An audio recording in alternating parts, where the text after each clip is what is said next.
When I was adjusting the screen so that I can see the chat, it's the jack for the power supply that is used with the MacBook. Once you tilt it, there's no connection. And I did that by accident a second time. So I'm sorry for that, and let's hope it doesn't happen again. I don't think so. If it happens again, there's a problem with me. Actually, there is a problem with me. It shouldn't have happened.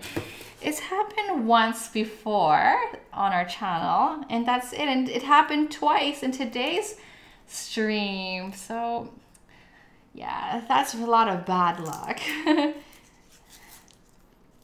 But the stream is back on. Okay.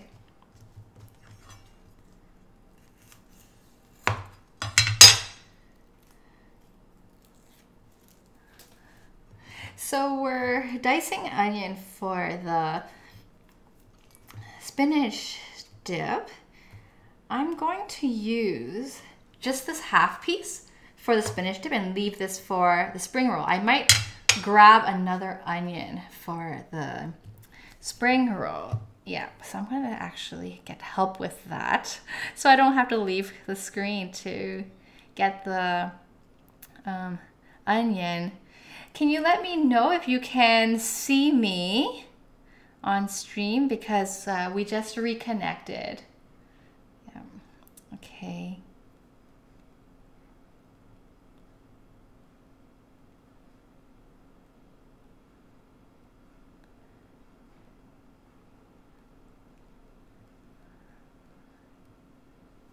Okay, great. So we're going to dice this up. And after this, we're moving back to the spinach dip. Okay.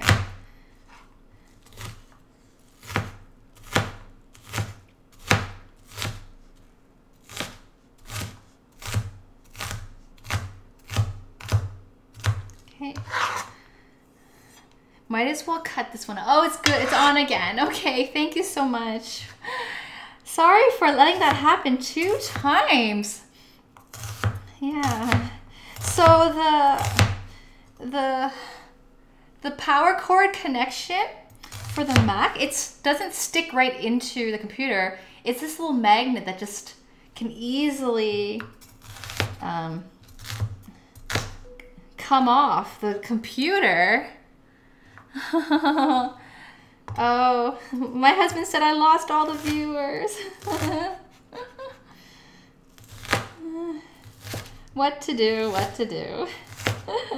We've got lots of cooking still, so there's time to get the community back on, but it's not a bad idea to catch up, and it's more intimate too, to focus on, you know, on a few conversations, and so no problem at all. Yep, the stream must go on. Okay, so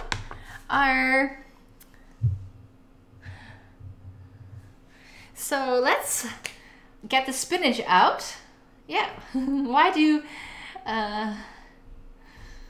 remove already good technology?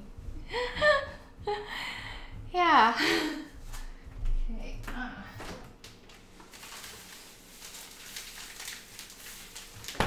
Okay, we've got some spinach. Why do they already remove good technology? Okay. Oh, thank you, Mr. Cook, for fun. You mean for OBS? Okay. So here's our frozen spinach.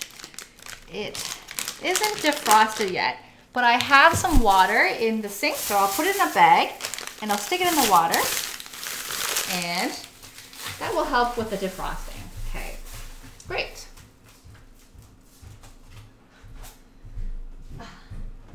Okay. All right, so sour cream and, okay, I changed my mind because the spinach is not defrosted. We have to wait for that, so let's go ahead and make the spring rolls. Okay.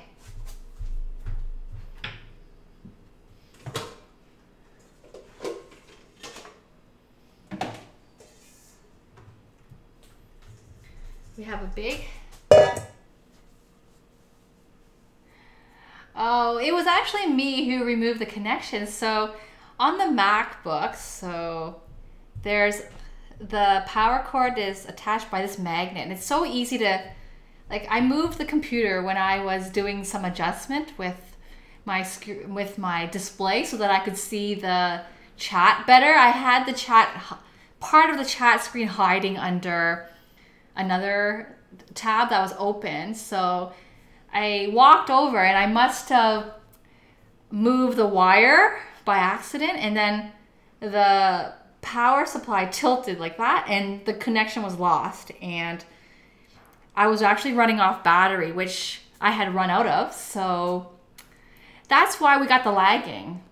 Yeah, apparently if you stream using battery, the quality is affected and there's more lag. So, but I can see now I'm going to be really, I might put something bright on the power, on the jack, so that I can see it when it moves.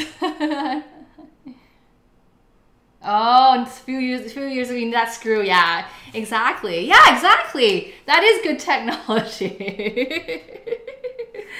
I agree with you. Okay, so let's get some ingredients that go in. I'm going to grab our our pepper.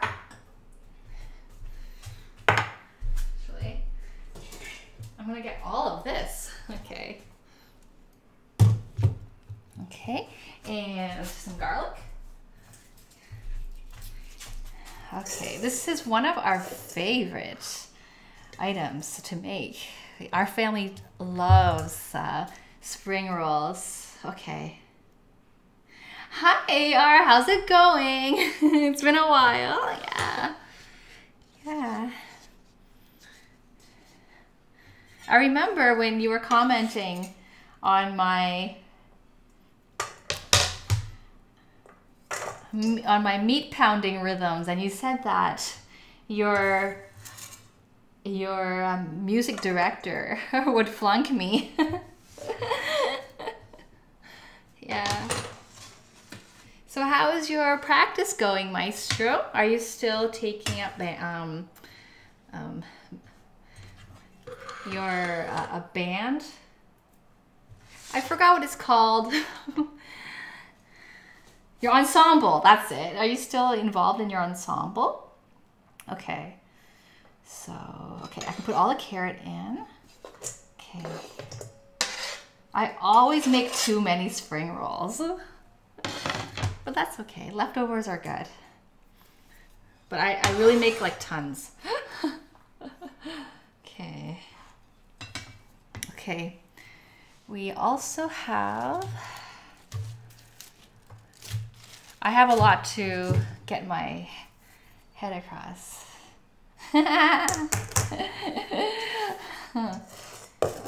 I know you're pulling my leg. Okay. Hey, Starblazer, how's it going? Good to see you again. We've had 2 power outages during the stream because I shifted the wire, that the power source wire, and was running off battery for the stream, which caused a lag, and eventually the computer shut off. That happened twice in the stream, so you missed that. Hi, Lose Sanity, how are you? And welcome to our stream. Yeah, and let us know what country you're tuning in from. Or you mentioned Finland in your comment. Is that where you're from? And I don't know if we've got if we have representation from Finland, if we have the flag on our display, and if not, we will add that. So so if you're wondering why we don't have that, it's because you're probably the first viewer from Finland. Oh, thank you so much for the cheer, Starblazer. Yay, 100, yay. Yes, so the flags represent countries that viewers have tuned in from. Thank you so much for the follow. Yeah, since our stream started, and every time somebody mentions a country that is not on the display, we will go and add it. So yeah, so we don't have all the flags of the world yet, but hopefully we will eventually achieve a global and international reach and get to have lots of conversations about all kinds of foods from all countries in the world. Yeah, okay. And this onion goes into our dip, so let me put that in a separate bowl.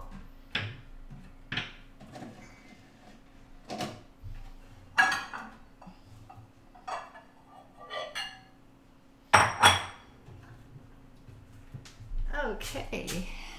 Oh, I should go here. I'm not using a recipe. Well, I am, but it's memorized because I've done this a lot, but there's a lot of there's a lot of multitasking, so I'm a bit you'll sense that I'm thinking. Okay. Okay, so in our Vietnamese spring rolls, we have some onion, shredded carrot, cut up wood ear mushrooms. So now that they have hydrated, look at these. So they look like ears. They really do. Wood ear mushrooms. In the Caribbean, they're known as bat ears. Yeah, bat ears. I guess they look like bat ears. Yeah, I haven't seen a bat up close. I'm not sure, but they do look like ears. And I tell people it's kind of like vegetarian pig ears. Yeah. They taste like mushroom, except they've got a crunchy texture just the way cartilage has that chewiness from pig ear cartilage. Yeah. Or if you eat the ends, thank you so much, McNugget Cute. Oh, I love chicken McNuggets. And let us know what country you're tuning in from. Yeah, we've got representation. So if you're newly joined, we have Singapore, UK, Canada, US, Finland, and Belgium. Yeah, so we've never had all these countries in the chat room at the exact same time, but we've had representation at different times. So yeah, it's always fun. So these are wood ear mushrooms. So I'm going to cut these up. We're also going to shred some taro root. This is a vegetable. It's a relative of potato. It's starchy. It's also a bit sweet, and it has a slight coconut taste to it. But not a very strong coconut taste, just a slight one. But it's starchy like a potato, and that goes really nice in the spring roll. We're going to add fish sauce. This is leftovers, and I put it in a container. And we're going to add pork, ground pork, and shrimp, and pepper. I knew I brought the pepper, yes. Pepper, okay. And that's it. Okay, so let's get started. Okay, and garlic, okay. Oh, okay. You first started, okay, so it must have been this because we didn't buy cassava, but I think this taro vegetable is a relative of cassava. Yeah. So when was that? I must have been making fries, I think, with that. Or I could have been making the exact same dish because I've done this before. Because it's such a popular dish in our kitchen, in our household. Yeah.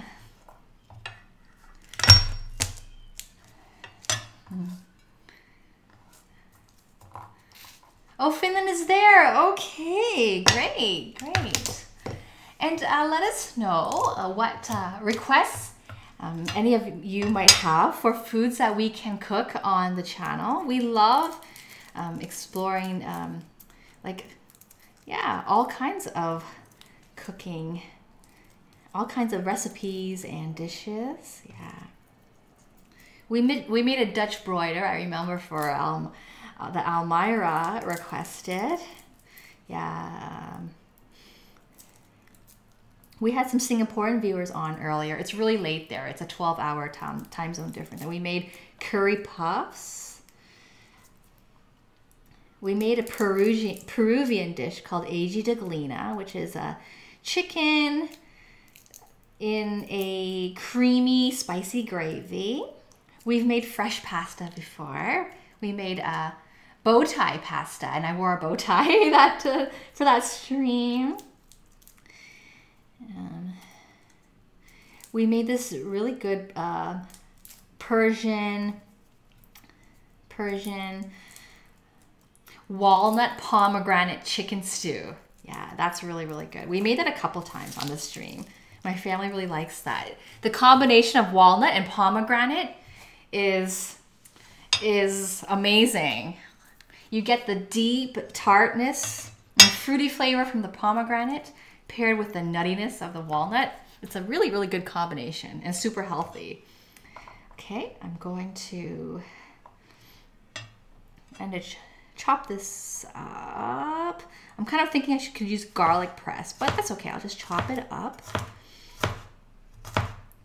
Yeah, let's see what I miss. Okay, Sweden. Oh, you're from Sweden. Wonderful, McNugget. Yeah, so let us know if you have any requests for foods to feature on our show. And lately, we've been making a lot of ketone-friendly meals. If you're not sure what that means, you can hit or enter !keto, K-E-T-O. It's funny the way this taro is glaring at you. Okay. It is a diet that Mr. Cook for Fun is on, where he eats less than 20 grams of carb per day, low sugar and high healthy fats, and he can eat his protein as well. And we've made a German chocolate cake that uses zucchini instead of flour. So it was a zucchini-based chocolate cake, quite dense, similar to a brownie. We've made cabbage rolls. Those were fun. Yeah. And that was really inexpensive. The cabbage was so inexpensive. We made a lot of cabbage rolls. We've made meatballs. A lot of so we have been making a few ketone-friendly meals lately. Okay. It's not really minced, but that's okay. It's all good. It's going into our spring roll. Okay. So I'm just doing a lot of chopping here. Oh yeah, Starblazers from Canada. We have met before. Yeah. Which city are you from? And I think you've told me, but I don't see you often in the chat. Like I've actually seen you in the vodcast, so yeah. Yeah. There's another viewer here who was born in the same hospital as me. So what a small world. Yeah, so I'm casting from, I have hair stuck in my gloss, Markham. Ear time. Oh, I wasn't sure if you went to sleep because it's so late in Singapore, Kent. Yeah. So let us know what you made using oyster sauce, Kent. Yeah.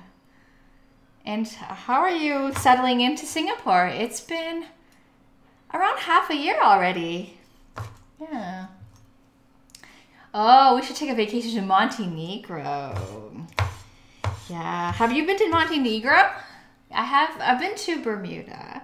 That's the only Caribbean country I've been to. We went on a cruise and we got engaged there too. Oh, lose sanity. You're a good chef, but yeah, I mean, we all get lazy. A lot of mental energy is involved in cooking, but try not to get intimidated. And you know what? Pizza's just really, really good. It's actually one of my favorite foods, and it's convenient and it's inexpensive. I think often it is inexpensive. Yeah.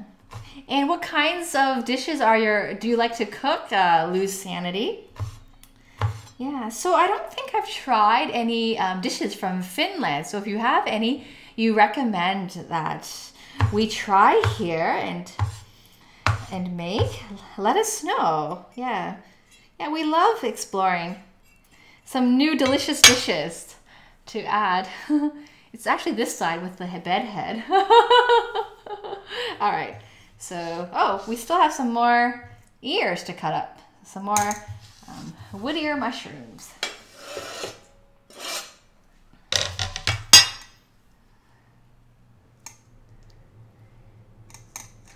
Hi, M1 Astro. How's it going? And let us welcome to Cook for Fun TV, and let us know what country you're tuning in from and your name, Astro. One of my favorite cartoons is Astro Boy.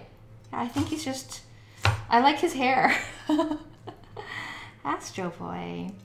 So that's what it reminds me of when I see our username. When do I hit a bong? The first time I met Death Vader, it was Christmas of 2016. I streamed, but it wasn't a cooking stream. It was just an IRL stream, in real life stream, to just say hi, because I wanted to maintain the consistency and schedule of the stream, and the Sunday was Christmas, so I didn't want to stop. I wanted to maintain that momentum.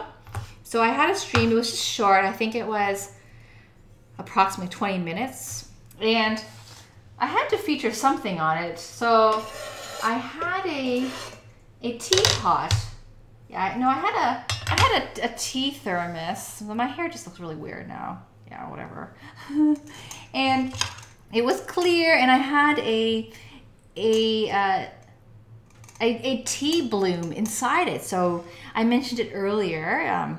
It's handmade tea with a variety of different leaves and petals that have been bounded together by hand, such that when you put it in the water, it will expand into a flower.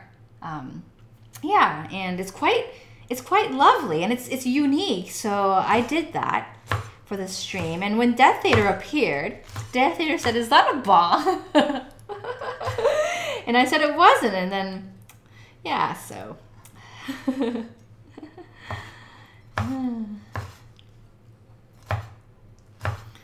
And it's just funny that I mentioned that tea bloom earlier in the stream, because, yeah, and I'm mentioning it again. And I ordered a few packages of those blooms to give as gifts for the winter holiday. I ordered them from AliExpress, which is a Chinese version of eBay. It's cheaper. This cardigan I'm wearing, it's got like pattern. It's got like a lace pattern, and the back is also lace. I got it for $7 Canadian. Yeah, it's one size though. A lot of these items you can't. Well, a lot of the cheaper items don't have sizes, but a lot of items also have sizes too. So I quite like using AliExpress. Our blinds are from AliExpress, and our motorized Shangri-La blinds are from AliExpress. And Mr. Cook for Fun loves it. He likes that. He likes using the remote to make that sound when the blinds go up and down. Yeah, it's a lot cheaper than buying it in North America. And the products that a lot of products we buy from North America, they are shipped from China. So I guess you're just cutting out the retailer in between. Oh, you've been to Canada, Caribbean. Okay, cool. Where'd you go in Canada? Yeah, you should. Yeah, if you have the chance, try to go to other places too. Europe is quite nice. Yeah, there's more culture, because North America is a newer continent. It didn't get settled until much later in the world timeline, and there are a lot of countries out there that were settled a long time ago. Okay, we'll see you later, Mayor Bear. Have a wonderful day, and thanks for dropping by. Okay, I'm gonna get my box grater so that I could grate this taro.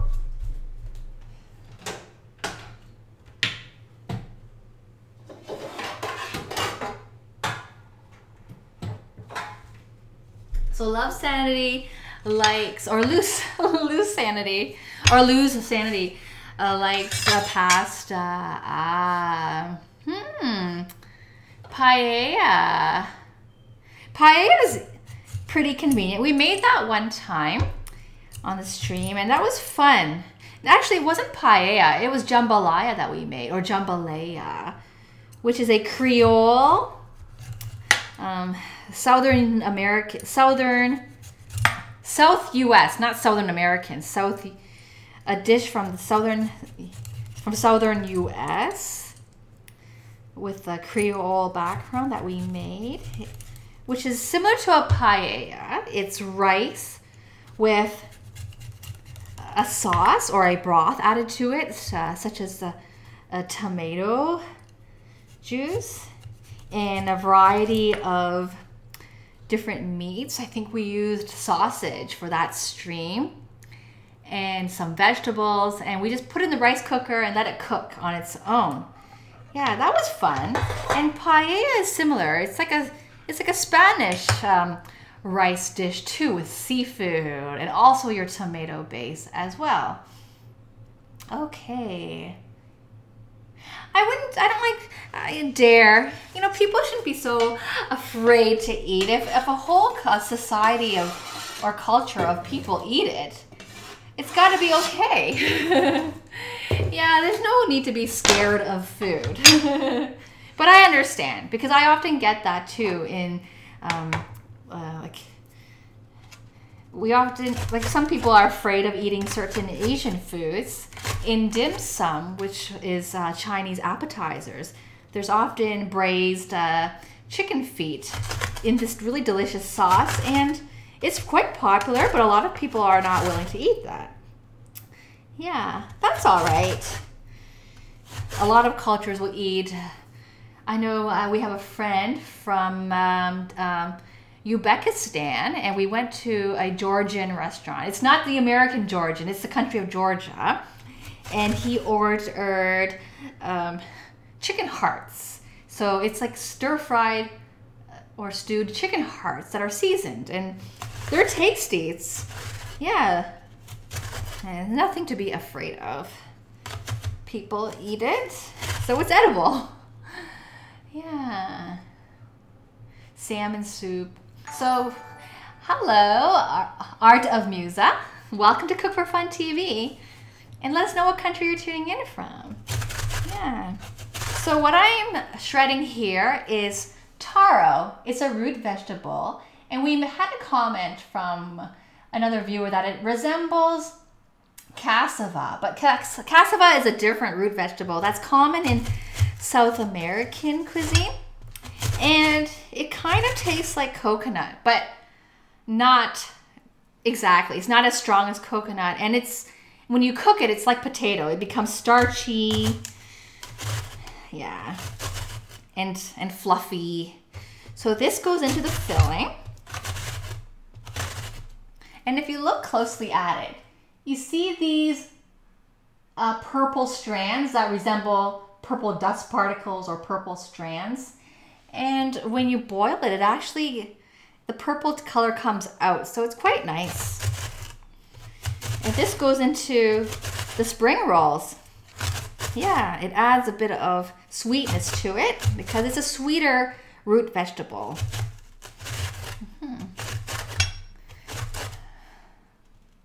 Oh, blood sausage liver casserole. I like liver. Yeah, it's really good. It's not healthy if you have too much because it's really high in cholesterol, but it's creamy.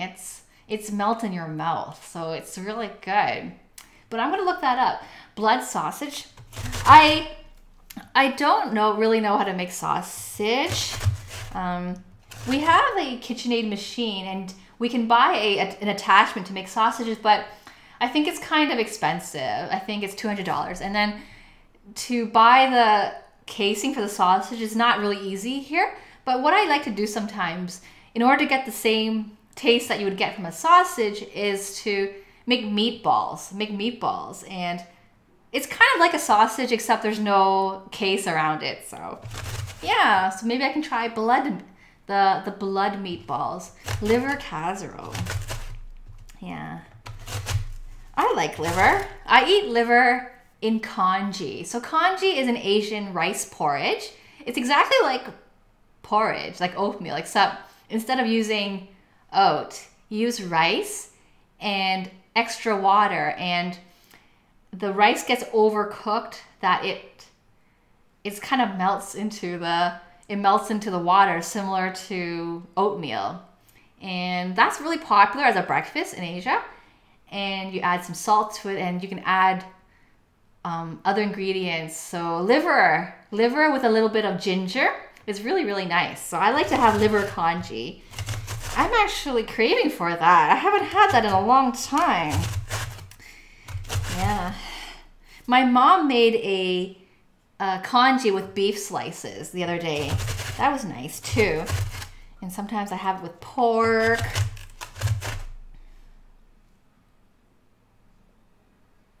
Yes, I am, Ken, sad about the avocado shortage in Asia. I'm just thinking though, so I went to the Philippines and I saw a food hawker like on the side of the road, and I bought an avocado. It was really big, and it was local. It wasn't imported. I'm surprised though, because Singapore is warm. I think avocados can grow there, but maybe it can't. I don't know. But I was sad. When I lived in Hong Kong, the avocados were imported from Mexico, and they were refrigerated, so they weren't fresh. Yeah. Well, I hope you can find some avocados, but I know that feeling. Potatoes were not common in Asia. Milk. The milk is expensive in Asia. And avocados are not, like, they're pricey. I remember paying $2 Canadian for one avocado. I guess that isn't a lot, but when you compare with the other prices of items in Asia, it's a lot in Asian standards. $2 for a single produce item. Mammy, Easter dish. Ah, okay.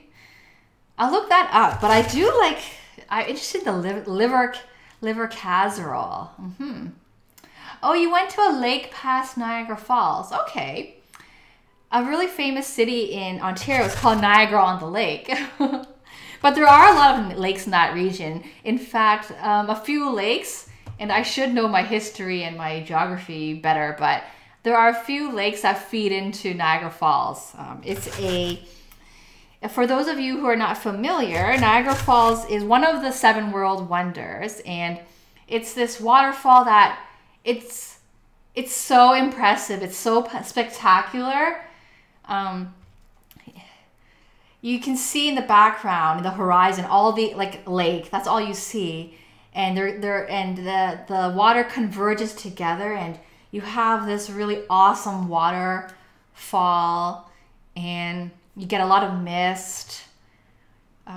It's hard to describe, and it's huge, and it's right at the border between the U.S. and Canada, in the city of Niagara Falls. So there is the Canadian Niagara Falls and American Niagara Falls.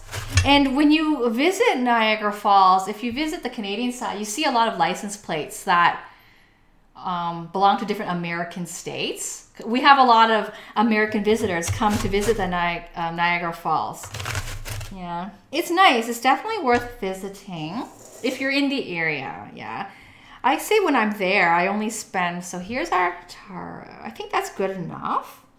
Yep. When I'm at Niagara Falls, I pretty much spend 45 minutes taking pictures because there isn't much else to, you have limited areas to take photos because it's obviously quite dangerous to go too close to the fall. So a lot of the area is blocked off. So there's only a few viewpoints. They often get crowded by lots of tourists. So you have few opportunities to take pictures, and there's only really one angle. It's that you can view the falls from.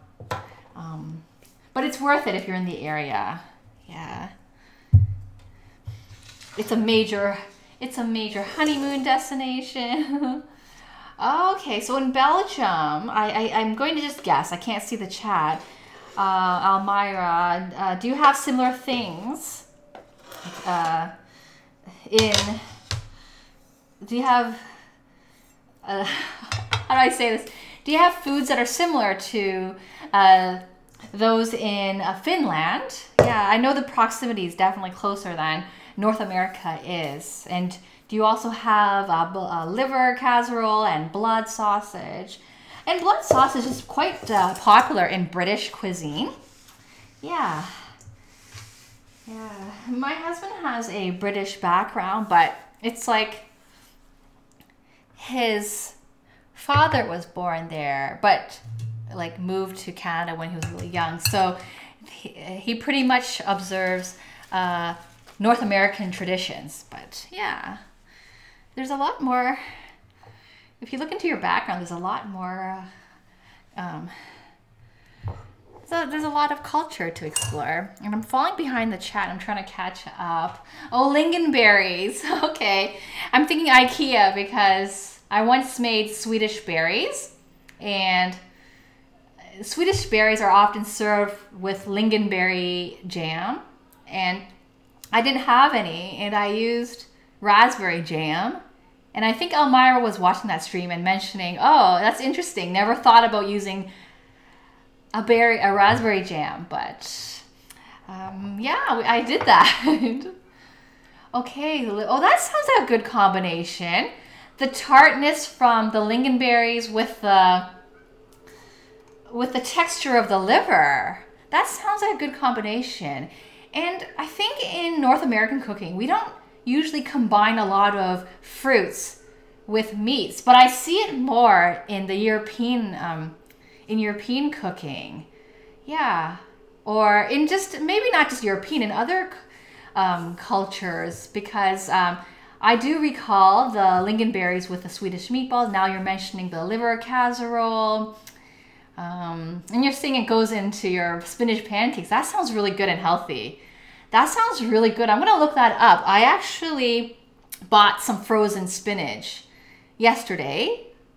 So I have extra, but I don't, and we often can get fresh spinach as well. But that sounds healthy because spinach is really good for you. Popeye, the cartoon, always says a sailor man, he ate spinach and that's why he's so strong. So it's really, really good for you. It's really dark and green, and when your vegetables are dark and green and leafy, they contain lots of iron and it's really healthy. So spinach pancakes, that sounds like a really, really good idea. I'm going to look that up for sure. Yeah, so I was also going to mention that the other dish that we often cook, the pheasantjen, the walnut pomegranate chicken, that's a combination of pomegranate with walnut, and it goes so well. It's so nice. That fruit with your meat is really, really good.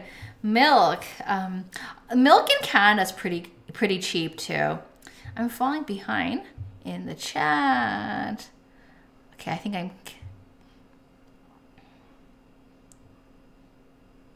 Oh, okay. Yeah. Okay. Yeah, so I miss having milk a lot when I moved to Asia, but now I'm back. Yeah, I drink a lot of milk. And we actually bought 4 liters of homogenized milk last week when it was on special because for Mr. Cook for Fun's ketone diet, he needs higher healthy fats. So homogenized milk, which I think is 3.5% fat. It's good. So Death Vader went to... Okay, I'm going to go ahead and put this fish sauce in. Went to Niagara on the Lake. Okay. This is approximately 1.5 tablespoons, so that's okay. Okay, great.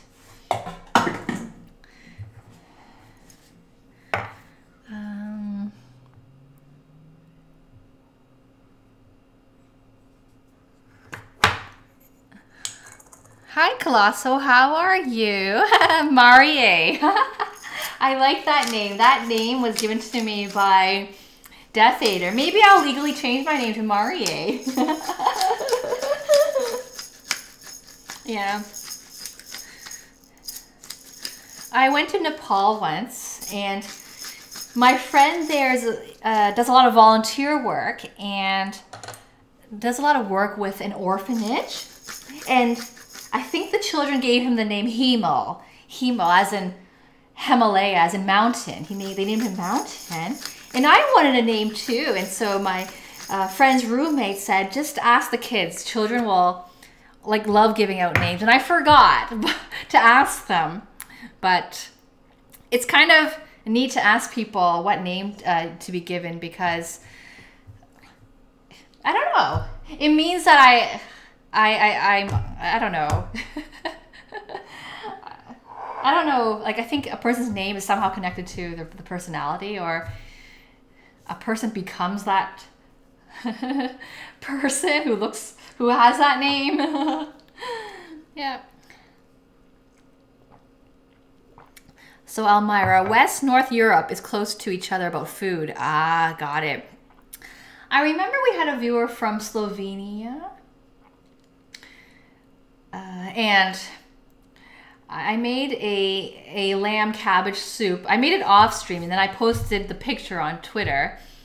And Estonia, it was Estonia. And there were a few, and I noticed that there were a few countries that feature lamb and cabbage in a lot of their cuisines. So there definitely are a lot of cultural influences in countries that are near each other. Yeah. Okay, so you know what? I forgot to add the rosemary to our slow cooker. So let me stick that in. Okay. And then I'll get to the beef and the shrimp for our filling. Then we're ready to rock and roll soon. Okay. All right. Okay, my hands are gonna get all gooey. Okay. So we have, this is less than 1 pound of pork. It's probably 3/4 pound of pork. It's fatty ground pork. When it's fatty, it tastes really good. A lot of dumplings use fatty pork. Okay. Ah, creamy salmon soup. That sounds so good. And is it made of salmon bone? Yeah, that you have to keep in a cheesecloth. That sounds so good. I'm not a soup person either. I like soup, but I don't like storing soup and keeping leftover soup for too long. Yeah, okay, so we have our a lot of ingredients here. We've got pork, woody or mushroom, carrot, taro. We've got onion hiding in there, pepper, and fish sauce. We're going to add shrimp. So I've got some shrimp. I just have to remove the tails from it. Okay. Great. Then we're ready to mix it up. So is that a recipe from Finland, the creamy salmon soup? Yum. Oh, salmon is Death Eater's favorite type of fish, often eating salmon. Fried reindeer. Is that common, or is it you have that for special occasion? Yeah. In Canada, we have moose as well. We have partridge, bird. What else? We have pheasant, but these are more common in not the cities, in the rural areas. And some of my family members on my husband's side, they go hunting, and and they eat moose, but it's not quite common in the city. So I'm just wondering if reindeer is like that too. And how does it taste? And you put lingonberry on everything. Okay, maybe I'll get real lingonberry. Last time I made the meatballs, I used raspberry, so it's not the same. I have to try this lingonberry. Yeah, you never know. I might have a guest in town, and that person really wants to have lingonberry on everything. I have a friend from Indonesia, and my friend came to Hong Kong to visit. I was living in Hong Kong at the time, and my friend carries a bottle of hot sauce in her purse everywhere she goes because she really, really has to have that sauce on everything. So she brought it with her on vacation. But spinach isn't good with everything. That's true. Spinach, when you cook it, it becomes really, really soft. And it almost like baby food if you overcook it by accident or, yeah. It doesn't really taste good as leftovers. Yeah. But it's healthy. And it's good too. Hi, Shred Master. It's been a while. How's it going? Yeah. Yeah, so we are making spring rolls. We've actually done this before. We're celebrating my mom's belated birthday. Her birthday was actually a while ago. It was October the 10th, but she had just returned from Taiwan and was jet lagged and thought she wants to just rest a bit before we have some party food. So that's what spring rolls are, party food. Yeah, so that's okay. And healthy fat in milk, yes. You know what? So butter comes from milk. So butter fat, the fat in your milk is butter. And in the Indian culture, the butter that they used is called ghee, spelled G-H-E-E, G-H-E-E, ghee. And that's pure butter. It's made of cured milk fat. And it's good for you. It's also known as clarified butter. It's the purest type of butter. So the fat in your milk is healthy. Yeah. Yeah. Like it's better than oil. It's better than like pork fat. Yeah. So my husband also eats lots of cheese quite regularly because it's the same type of fat that you get in the milk fat. The dairy fat is good for you. Yeah.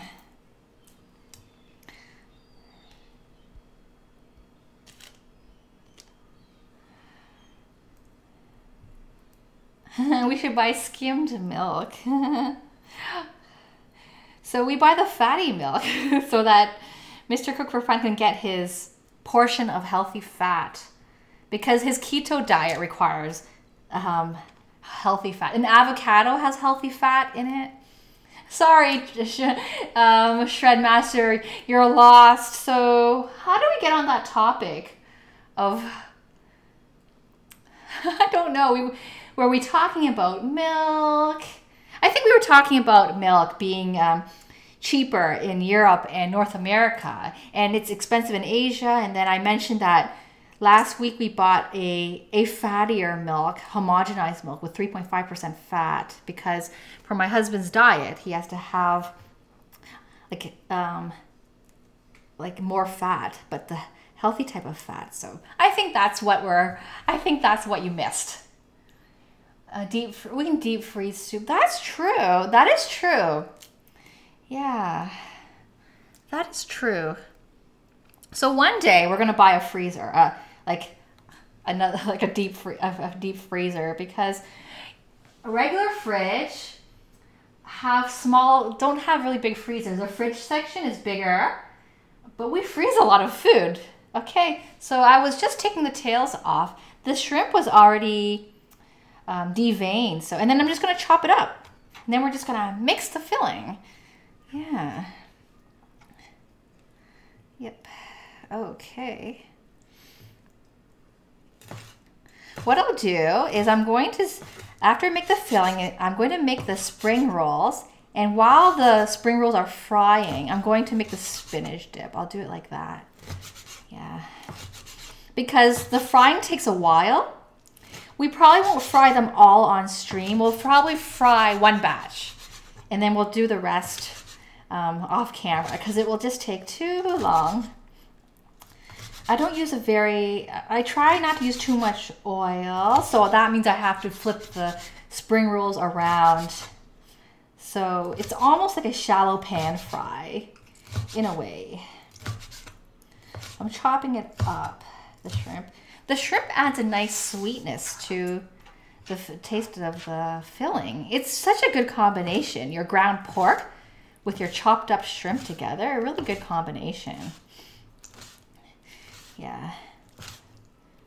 Oh, there's another ingredient I forgot, and it's a noodle that goes into the filling. I'll see. Okay, maybe I will prepare that. I'll see if I have some in our cupboard. I think we do.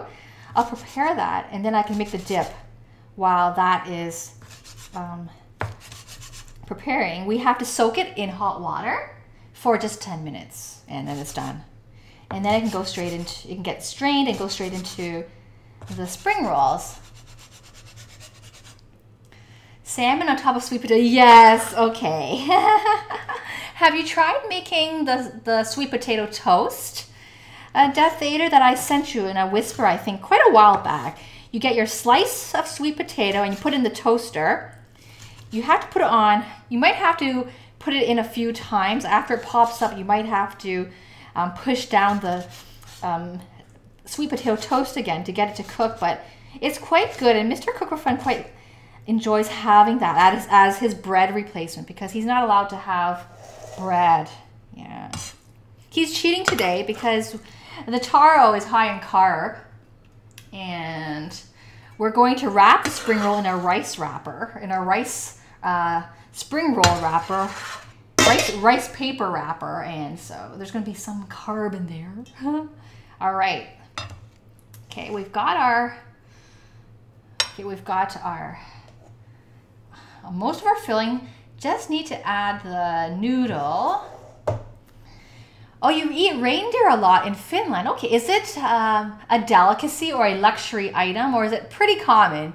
You can have it, like it's like where I'm from in Canada, like chicken and pork are the cheapest meats. Beef is a bit pricier, and lamb is really, really expensive. I know lamb might be cheaper in Estonia or Slovakia because it's in almost all their meals. But yeah, I'm wondering if reindeer is quite common. Okay, it's not, you don't eat it. You just answered the question. I didn't see it. You eat it around the year. Ah, salmon on top of mashed sweet potato. Yum. And sliced apples and walnuts. Yum, yum, yum, yum, yum. Can you eat that every day? I think it's one of your, you mentioned that quite a bit, the salmon. So, you know what? If you ever make it to British Columbia, which is a province in Canada on the west coast, they're well known for salmon. In fact, the salmon there is red. The flesh is red rather than pink. And the salmon is like known to produce us superfood. I mentioned in another stream that the salmon migration patterns like cause the salmon to go downstream, and when they become one with the earth, their remains produce fertile soil, and the crops that grow there are known as superfoods, and they're packed with nutrients because they were fertilized with salmon. Yeah, so if you ever make it to British Columbia, I think you'll enjoy the salmon. I'm going to show you something, Death Eater. I'm going to show you something right now. We just bought it yesterday.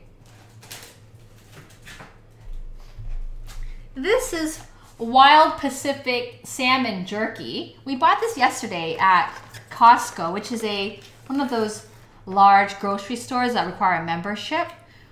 We bought this yesterday. These are jerky sticks. There's different flavors, and they're all salmon. I think they're spicy. There's regular. So, what's the difference? I can't see. Oh, regular. This is regular. This is black pepper. The green one's black pepper, and this is spicy hot. the salmon jerky. Oh, you can see it on this side because the packaging is covering. Salmon jerky, and I think it's made in British Columbia. Yeah, so they've got an abundance of salmon. This is actually, I think it's based on a Singaporean recipe. Yeah, because we're quite diverse in Canada, so I think some immigrants from Singapore made this, and they moved to Canada and they made this, and it's quite popular, that brand of jerky. They also make beef jerky and pork jerky too. Yep. Oh. Do I write down how much? No, we don't write down how much carb intake he gets. Yep. Yeah. I think that's really stressful to have to write down. That means you feel bad if you are breaking the rule.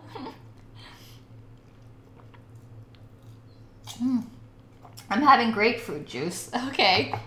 So let's get our noodles. And I'll start, first of all, I'm going to boil some water, get the noodles, soak them. Then while that's soaking, I'm going to work on the spinach dip. Yeah. Okay. Okay, so noodles.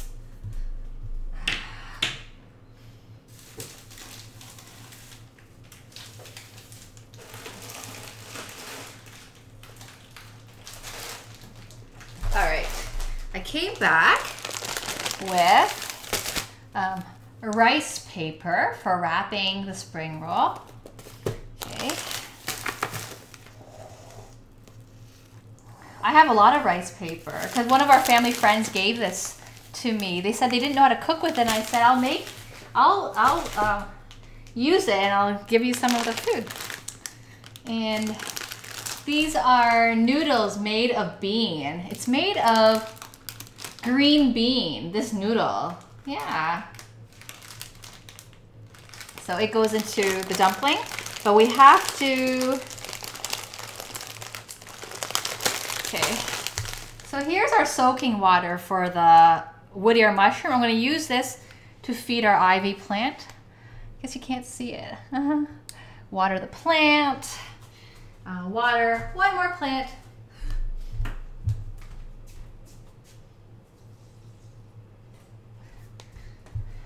All right, give this a rinse and then put our noodles in. Oh, okay. The switch wasn't on. Okay, and then I'm gonna get some noodle, not too much, just approximately 1 handful.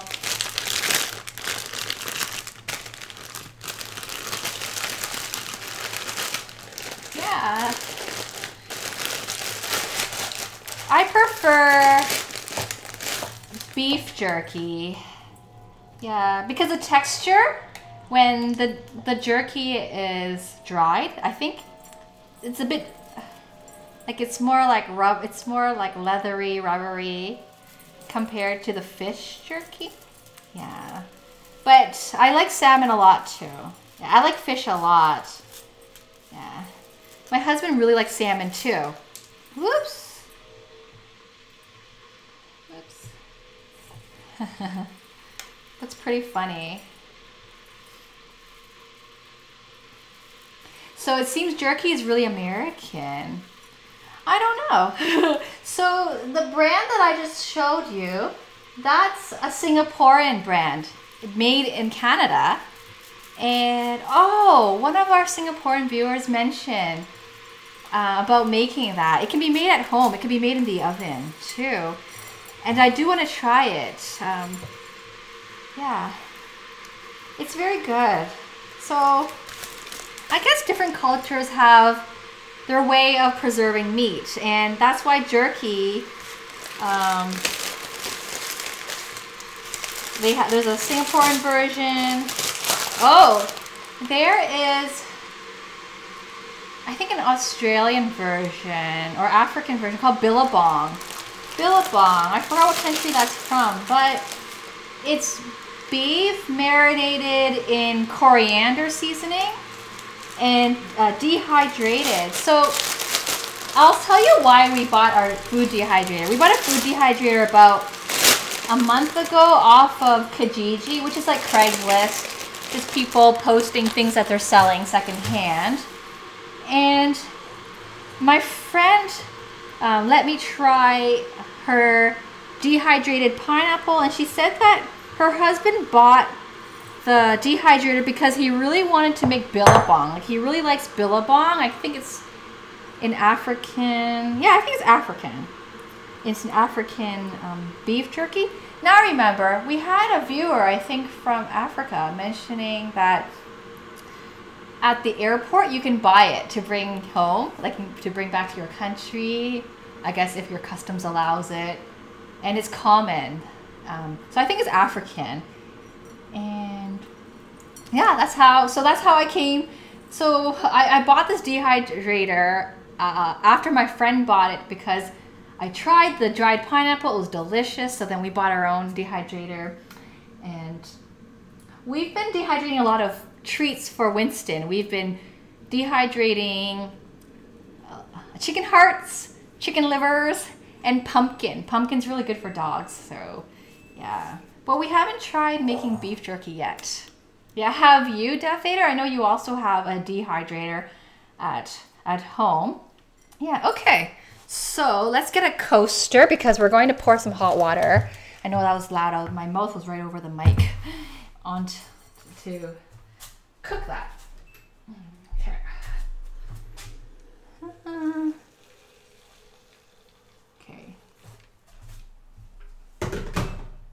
Okay.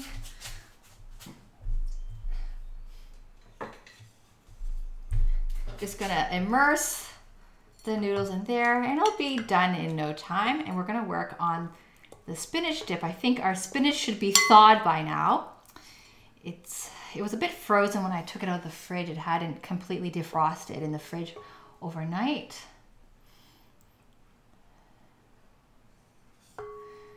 That's the downside of those Asian supermarkets over here. Okay, so the ingredients labeling isn't clear. It's possible the regulation on labeling, yeah, isn't so clear. I have to be careful sometimes.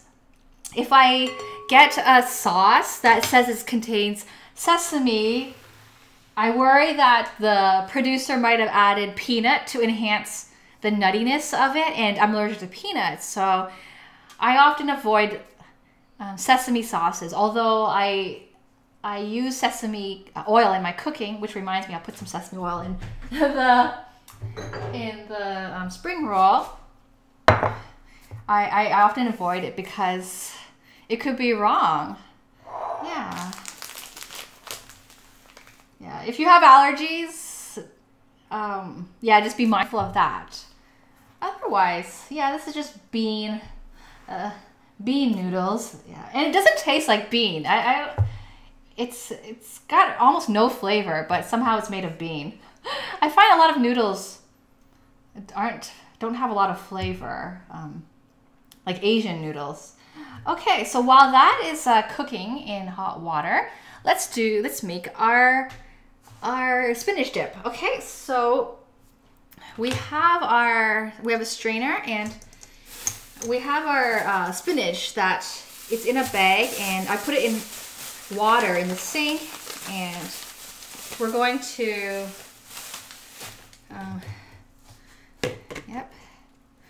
squeeze the water out. Okay, so I have this bin, and I'll show you the spinach. It's just frozen spinach. It actually looks like baby food. It's so unattractive. All right. Okay. This is not the prettiest bin. This is a dog food bin. Mega raw. Mega raw. Mega dog and oh, is it Halloween's on Sunday? Or no, it's Halloween's on Tuesday, but am I dressing up? Okay, I guess I have to. I don't have an outfit. I guess I'll go to Goodwill and look for something. But I want to. It's always fun. And I like giving out treats as well. I still need to pick up boxes of chips. I like to give out chips because the kids get excited. Like it's big. Like kids, I feel like if you give out small chocolate bars, you have to give out a handful of them because if you just like drop one, it doesn't look so generous. So I like chips because the package is bigger and that, yeah, and the kids like that. Yeah. I'll pick up, they're on special at Walmart.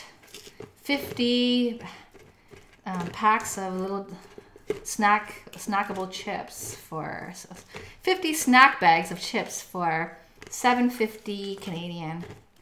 Yeah, pick up a couple of those. So that's 100 bags. And then we stop after giving out 100 bags. Yeah. Yeah. Are any of you dressing up for Halloween? I don't know what I'm going to dress up as. Last year, I made an ad hoc Chun-Li outfit from Street Fighter. I had 2 buns in my hair and I put on a Chinese dress over a sweater because I was cold. Yeah. So I'm just working this. I'm going to get my hands right into this. Ugh, okay.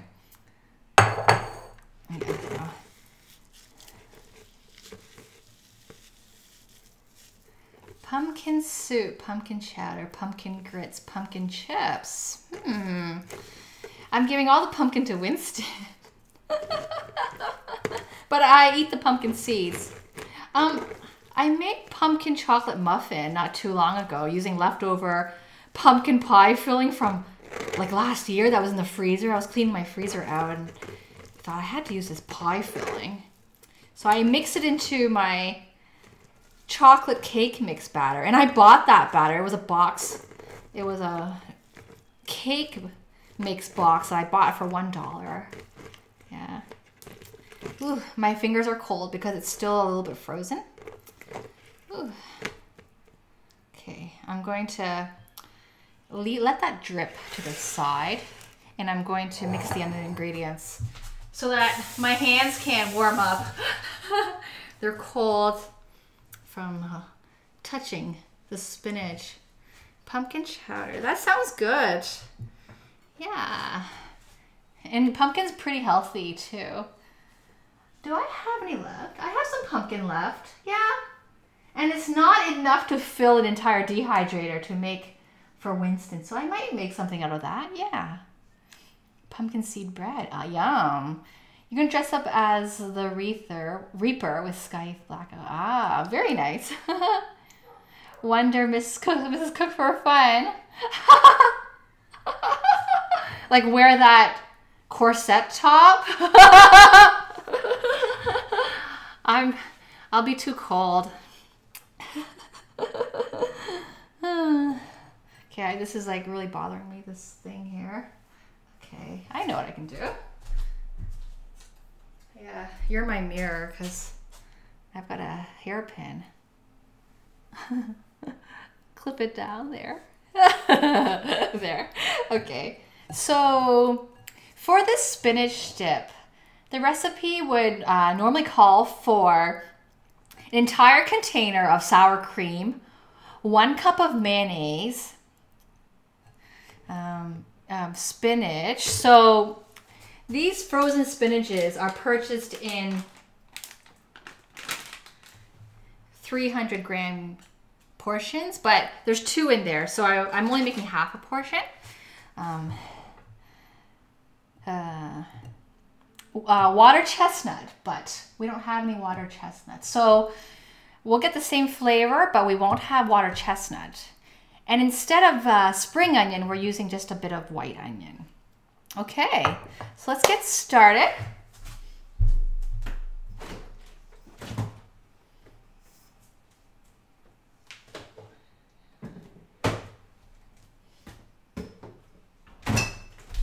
We have our sour cream, but I actually, I started using it. I've been using it for eggs. We actually have exactly a half left, so we're making a half portion, which is great because we have half of a spinach cube here. Okay. We also have soup mix. Soup mix, where are you? Okay. Right here. Okay, we add soup mix to the dip. That's sort of the secret. It's got your MSG, it's got your sodium, your seasoning in it. Makes it easy to prepare this dish. Okay, I'm gonna go ahead and add half a pack. Yeah. I might even add 1/3 because the last time I made this, I followed the recipe, I found it too salty. So I'm just going to eyeball it. So that much is approximately 1 pack. So I'll just keep pouring it until I'm left with 2/3. Okay. And there's also onion bits in here too.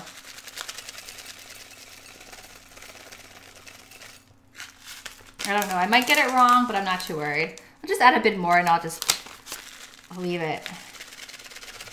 Okay, good. Okay. And let me grab a spatula. Okay.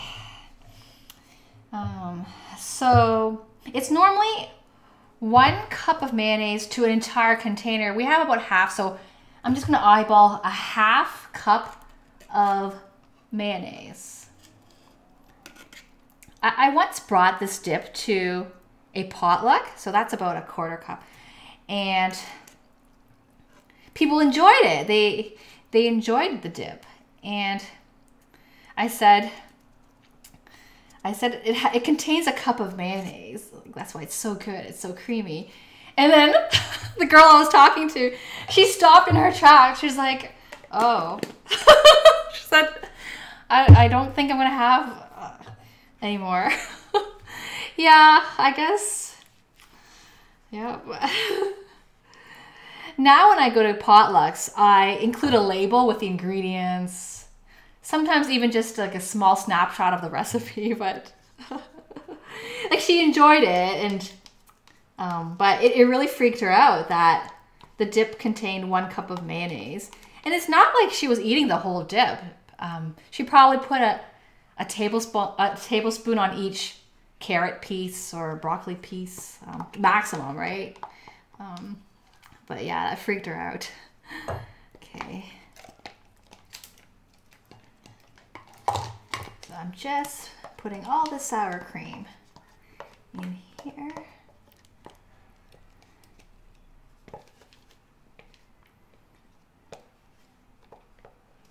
Okay. Just gonna stir away. And the soup mix contains dried onion bits, and when the dip sets in the fridge for an hour or 2 hours, those onion bits are going to be fully hydrated due to all the moisture in the sour cream and mayonnaise. I saw your comment, Death Eater, that I'm funny. Oh, I'm funnest. Oh, thank you. A nickname that I gave myself, or somebody gave me, is Fun. Instead of calling me like Cook for Fun, calling me Fun. You're like, hey Fun, how's it going? And I like that because fun is a good thing. Yeah. Okay. Oh, is that a carrot? How did I get carrot in there? Oh well, that's all right. It's all good. So I used onion soup mix, but you can use vegetable soup mix. Like, they're all related. Onion soup mix. Anything that gives you the flavor you like. Yeah, so I'm just mixing it up. Then let's check on the spinach. Let's try to squeeze some more liquid out of it. And it was really cold when I touched it. We don't want all the excess water to get mixed into the dip and turn the dip watery. I might even get a paper towel to blot this. The spinach holds a lot of water, and it'll be impossible to get all of the water out unless I were to dehydrate this. That's actually not a bad idea, dehydrate it. But it does take long. Normally we have to dehydrate our dehydrate the food overnight. Okay. You can still see a lot of the liquids dripping out. Okay. We're almost there. We're almost there. And then I'll have to wash the strainer to use it for the noodle. Oh, yeah, squeeze.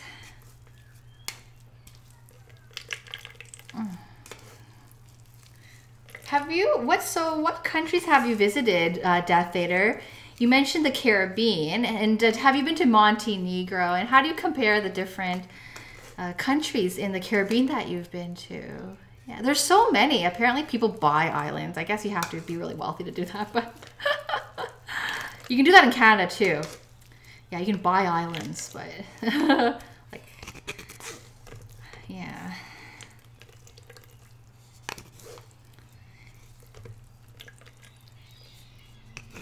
And have you been to Savannah, Georgia before? There's a lot to visit in the US. Yeah. Domestic flights in the US are like less expensive than domestic flights in Canada. Yeah. I still see lots of liquids dripping out, so I'm just gonna keep working at it. I do have a cheesecloth to squeeze some of this liquid out.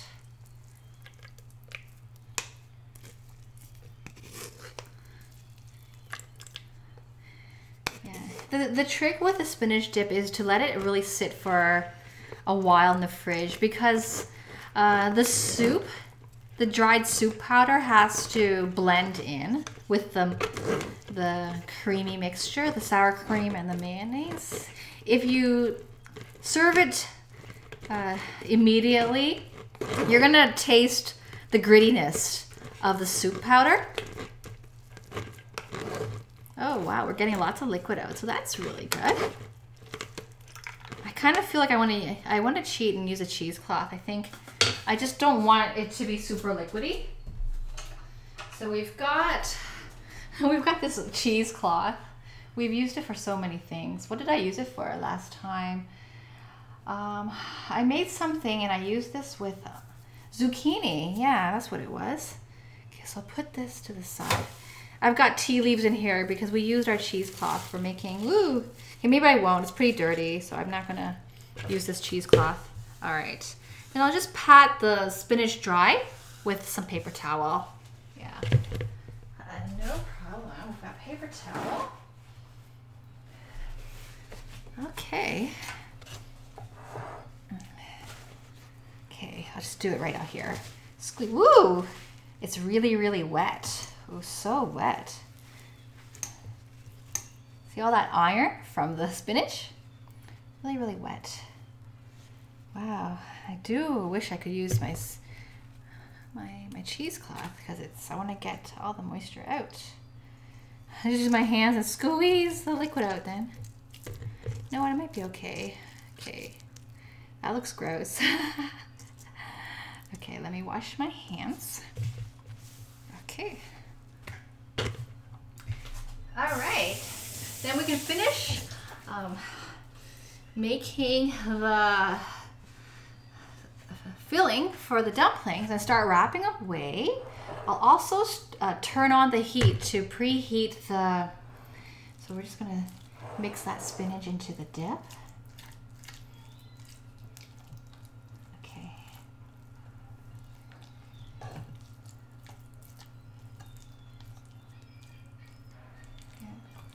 We're going to preheat the deep fryer.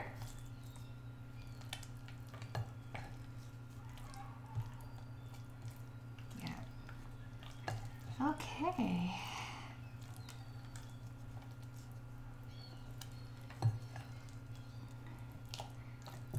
once I've mixed this thoroughly, just a few more stirs and then we're done. It's going to go into the fridge and just let the soup mix set because it's really powdery and dry.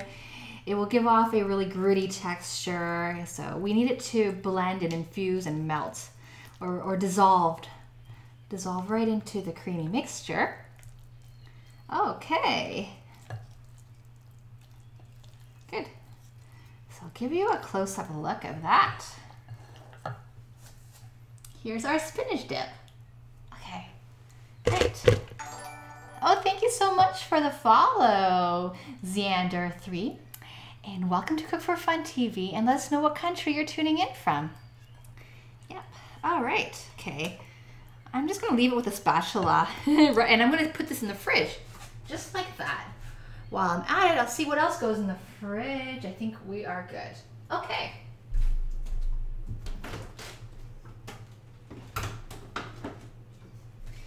Now we're going to, woo, that's hot, okay.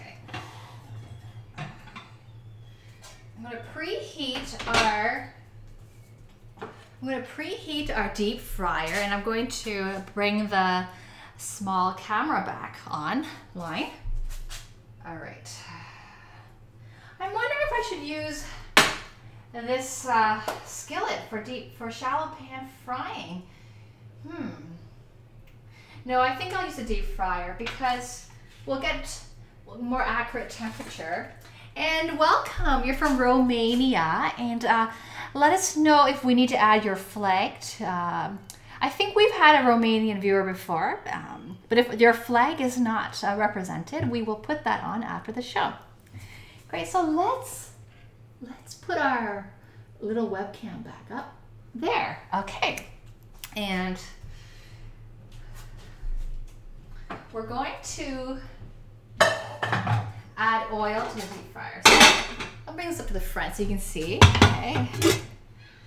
Okay.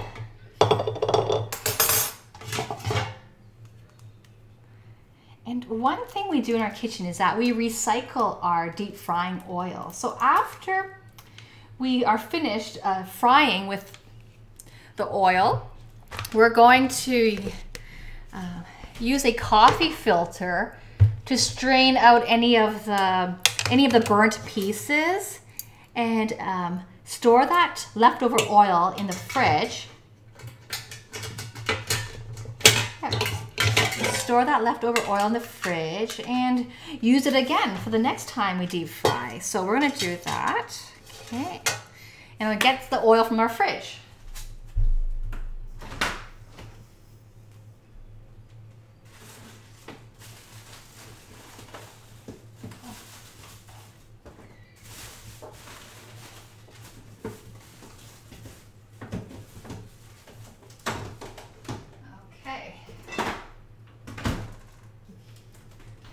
So this is leftover oil. Yeah. During Thanksgiving, we fried these spring rolls. So yeah. This is approximately 2 cups of oil. Right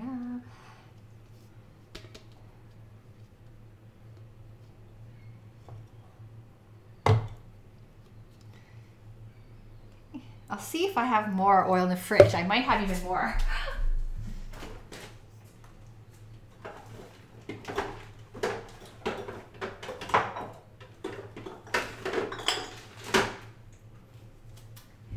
And Xander, let us know what types of foods are your favorite in Romania. Yeah, we are an international cooking community, and we have featured dishes from different countries and also upon viewers' requests. So we often get, like I always invite viewers to suggest some popular dishes from your home country that you would like us to try and feature on the show. And if I could buy all those ingredients and find them here in Canada,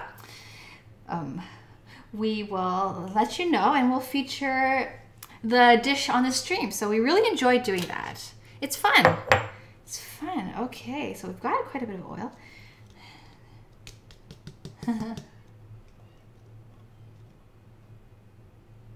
Okay.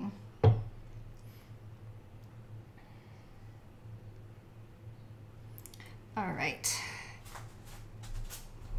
Now let's bring it to the back to heat up. Okay.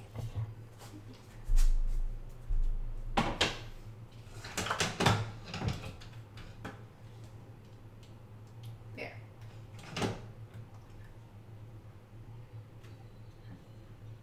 Okay.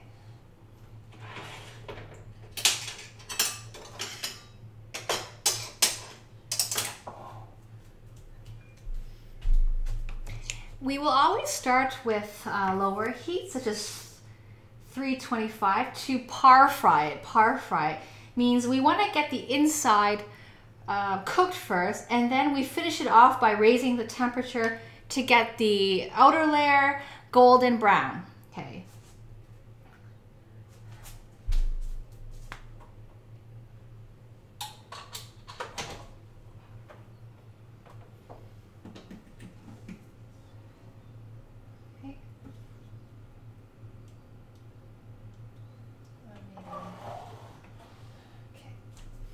Great.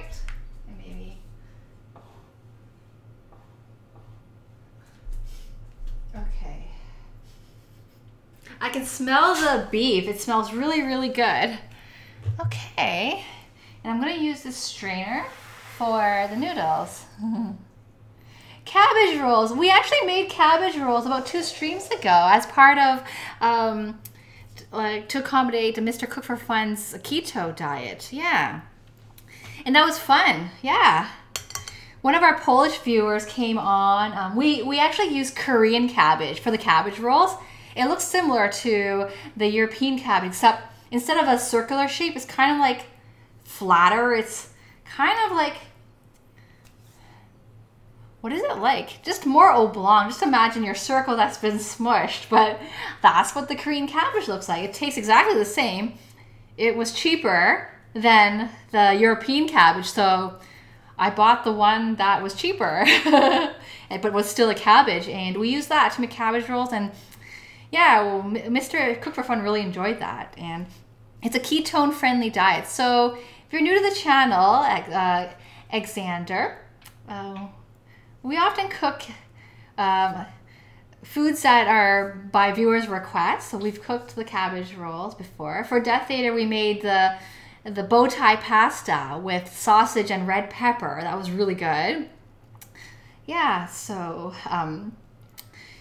we do that, and we also feature keto food items, which are, if you type !keto, K-E-T-O, you get a Wikipedia definition of the ketogenic diet, and it's a low-carb diet that allows less than 20 grams of fat per day, not fat, carbohydrates per day, low sugar, and high healthy fats from butter, avocados, salmon, right? The fat from salmon is really healthy, fish oils.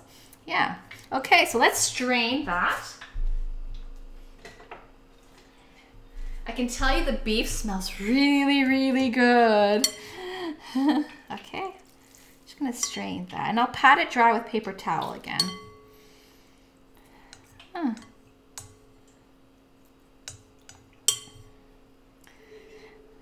I'm not on this diet, but yeah, we've had to make some cooking adjustments after we learned that Mr. Cook for Fun was going to be on this diet.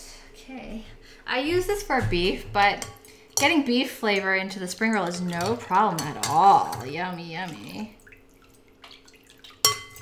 Just getting some leftover noodle in there. That's okay. There's not too much. All right.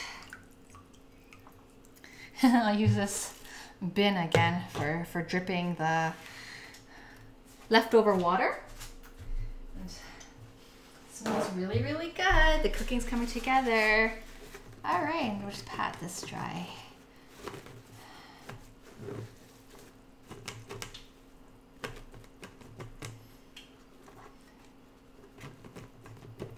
then I'm gonna get my hands right into the filling and mix everything up.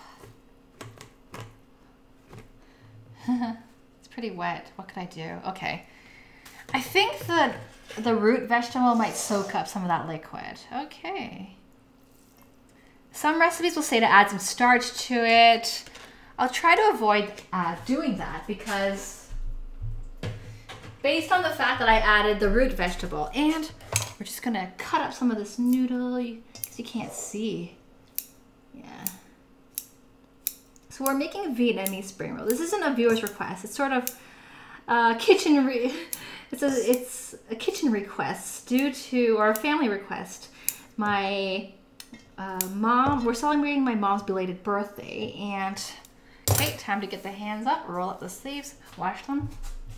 We're celebrating my mom's belated birthday, and we had spring rolls during Thanksgiving, and my this was up north where my in-laws are, and okay, add a bit of sesame oil.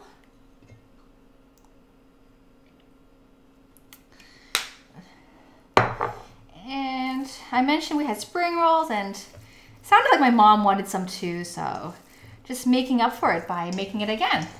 So yeah, my hands are in there. Oh, I don't have the camera showing because the camera is focused on the deep fryer. So we're just mixing this up. So the bowl is not clear. We've got shredded carrot, wood ear mushroom, taro, which is a root vegetable, ground pork, chopped up shrimp, fish sauce, which is like soy sauce, but with a bit of a umami flavor into it. It's made from anchovy, and some onion. Okay. And I think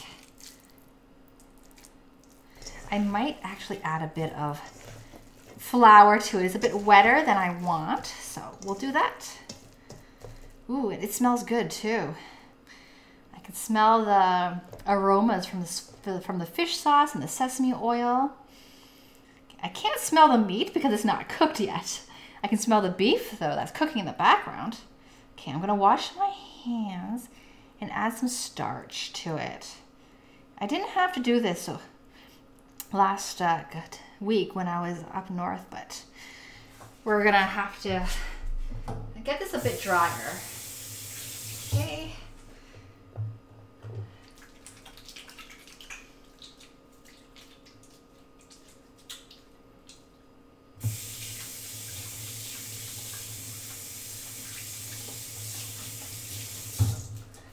Okay, so we'll add a bit of cornstarch. Okay.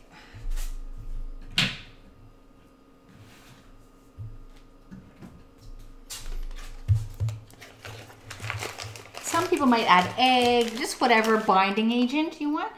So I basically want the consistency of a meatball.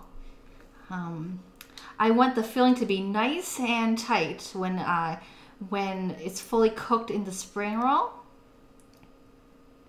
That way,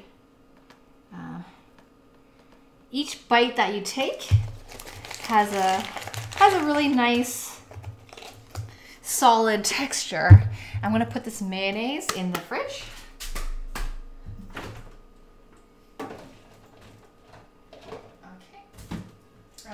Okay, I'm going to use my spinach spatula, it's all right, to mix up this spring roll mixture. Yeah, and that, and you can't see that cornstarch is soaking up some of that moisture. All right, okay, some more steps. We're going to have to get another basin to dampen the rice rice paper, and then we can start wrapping and rolling. Okay.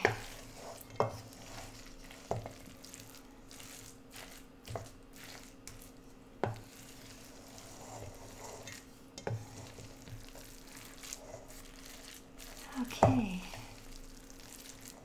Okay, let me show you what that looks like because you can't see any of this. So there's our filling. Yeah. I guess I should have brought the camera over and then brought it back to the stove area. I don't have a third camera. Okay, but we're almost done stirring and then I can start wrapping. All right. And we're not gonna wrap all of this. Okay, for the show, we're just gonna do one batch. Then we'll finish it off after the stream, just because it takes a while. So during Thanksgiving, I made double this amount. I made so much. We had 2 mountains of platefuls of spring rolls. All right.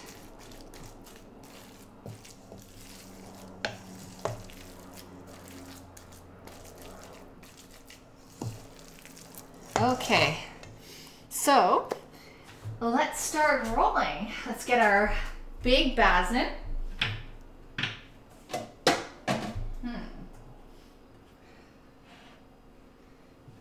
Okay, I'm gonna have to take the one out of the sink.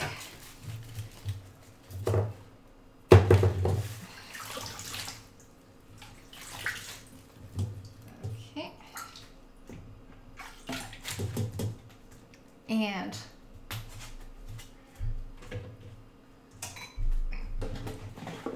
our vegetable rinsing water is going to go into this other basin for watering the plants later. Okay. Okay.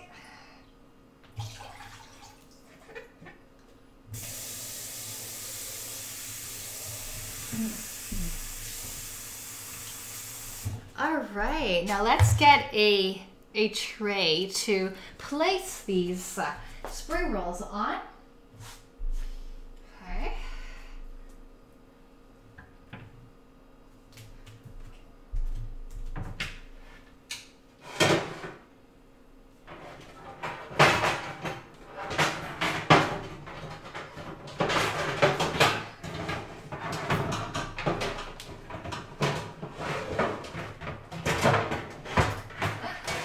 I'm making a ruckus. Okay, so we're gonna use this wired tray, this other wired tray for the deep frying. Okay, great. Okay, so let's grab our cutting board.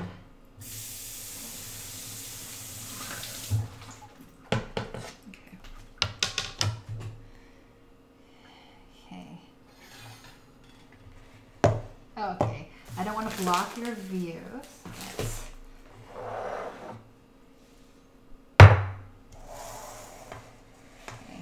Okay, so first we get our dried rice paper. So we're only going to make maybe 6 of these, and then we're going to finish the rest on stream, off stream. Okay, so.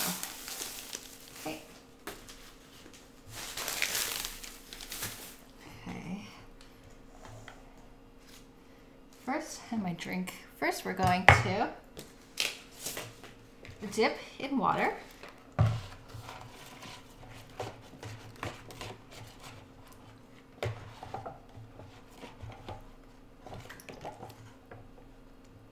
Okay, and put it on there. Have the other one partially dipping so that we don't have to start from scratch. And I'm going to add approximately 1 meatball size, maybe like a golf ball size is good. Like a golf ball, right there. Okay, I'm gonna get my fingers right into it. Okay. Okay.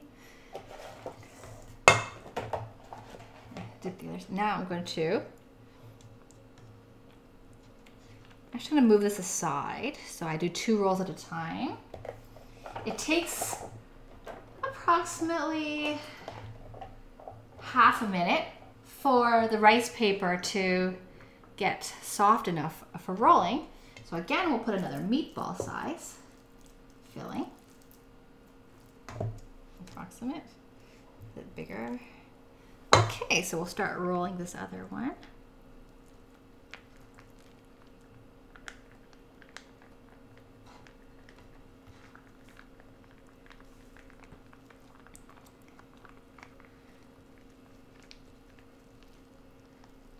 Okay, there's our roll there. Okay. I'll dip another one of these rice paper wrappers. Okay. And put approximately a meatball size.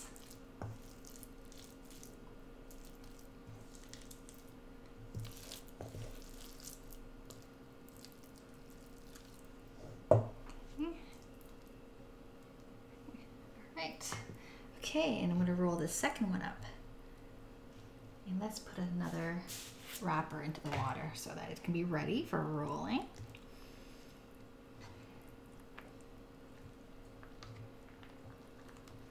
These are small so that it won't take so long to cook.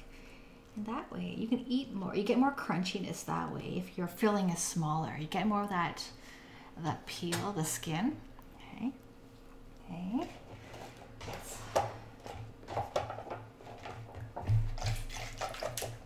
Okay. Another meatball size.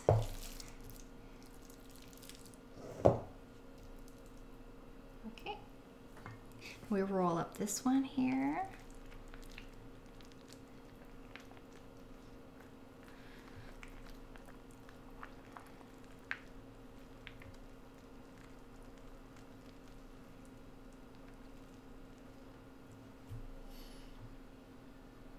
Okay.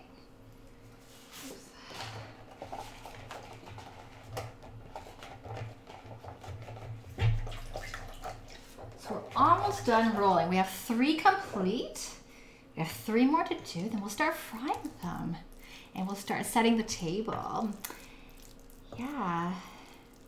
I still need to make the dip, so maybe I'll do the dip while the spring rolls are frying. All right. Okay.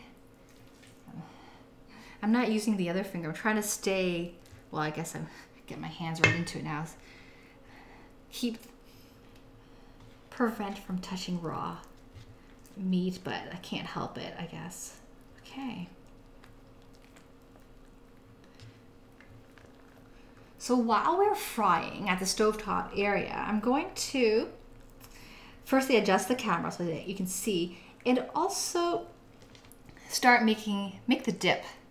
The dip is made of lime juice, garlic, fish sauce, and sugar, okay? And a bit of chili, so I'll have to get those ingredients out too. Okay, we have 1 more to do. Then I think we have a full load. All right.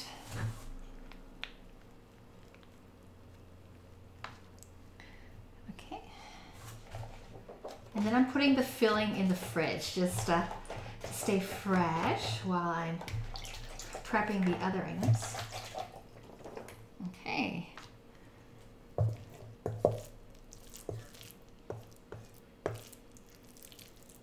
Okay. So there's our last but not least spring roll. Okay, I'm gonna add a bit more.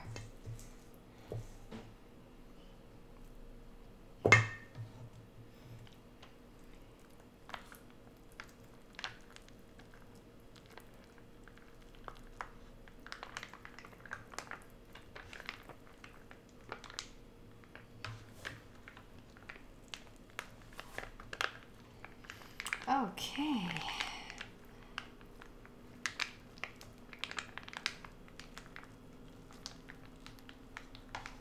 Okay. All right, we're ready to fry this up. I'll wash my hands, and then we're going to put the filling in the fridge and take it over to the stovetop. So let me switch the camera view. Yeah, okay.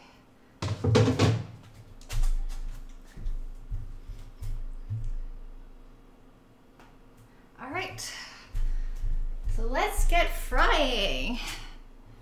Okay. So we got these spring rolls here. Okay. We have our heat at 300.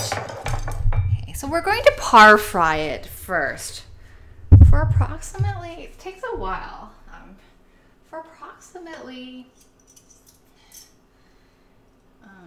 5 minutes per side. Yeah, very nice.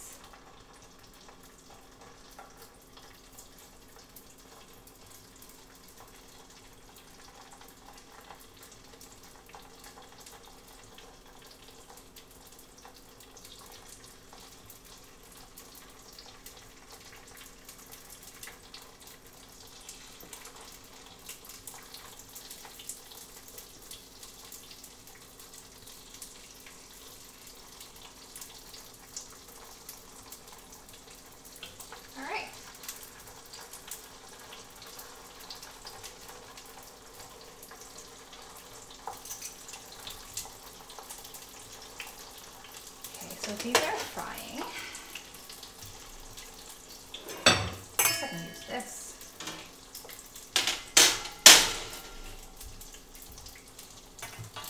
And I have a splatter screen here. Okay. Now let's move this to the side. Now let's work on our dip. I'm firstly just going to wash the cutting board because there was raw meat on it, so let's get that cleaned up. And we're going to cut a lime in half, mince some garlic, and cut up some chili pepper.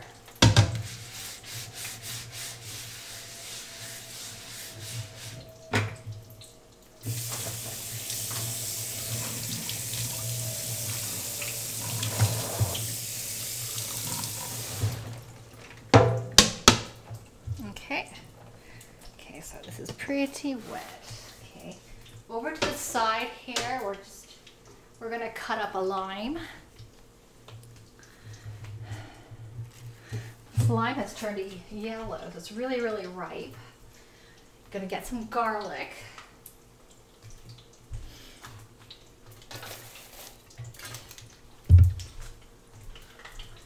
Just hunting around for garlic.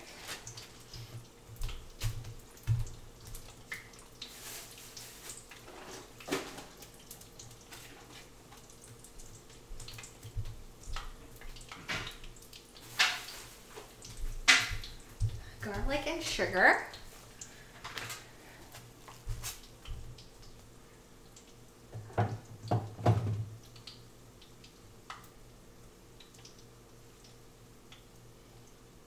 Oops. Okay. All right, garlic and sugar. And fish sauce.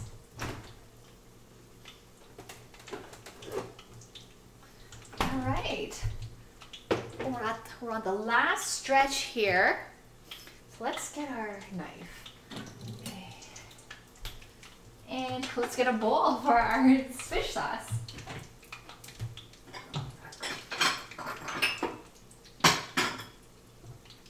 And we can't forget chili pepper.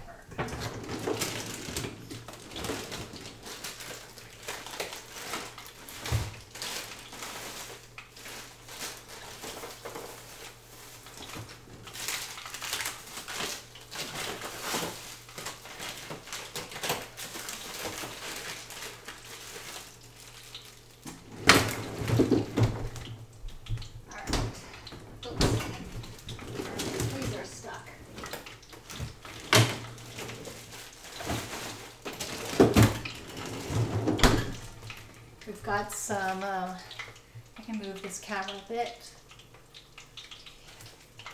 We have some green chilies. All right, so let's get moving with the sauce. Okay. I'm going to add a bit of sugar. I don't know if you can see that. Okay, I'll move it over to here now.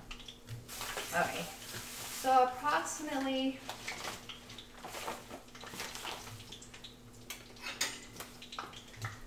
2 teaspoons of sugar. Actually, 1 looks good. Okay.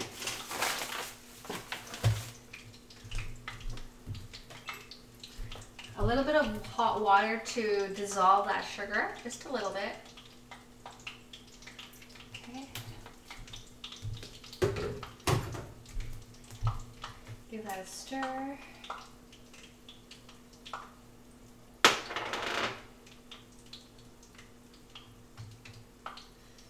Okay, and I'm just gonna peel this garlic.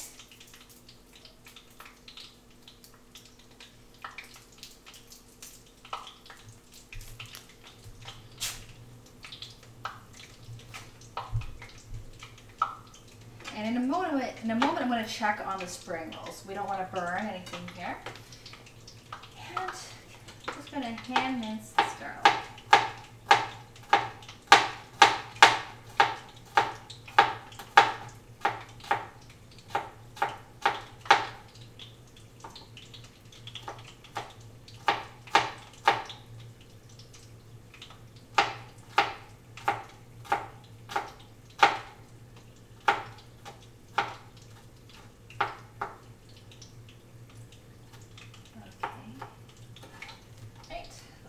Some garlic in here.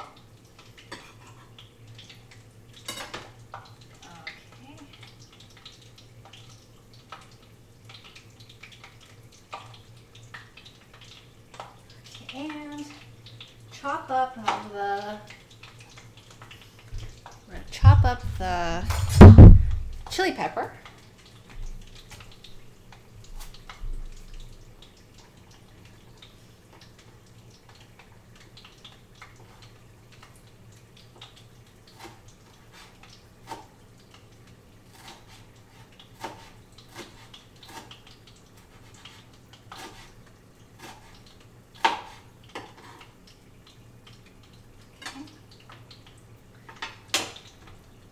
Put a little bit of fish sauce. I can use our teaspoon, so approximately 1.5 teaspoons. Actually, yeah, 1.5 is good. Okay.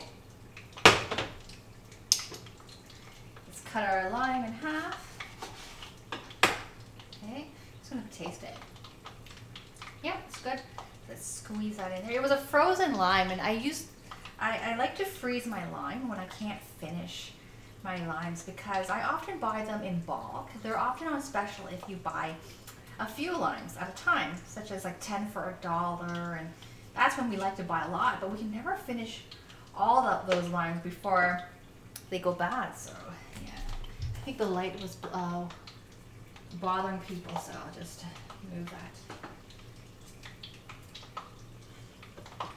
And I do have to check on the spring rolls.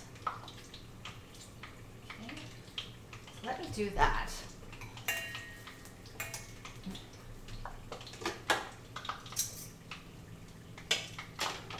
Okay, looking good.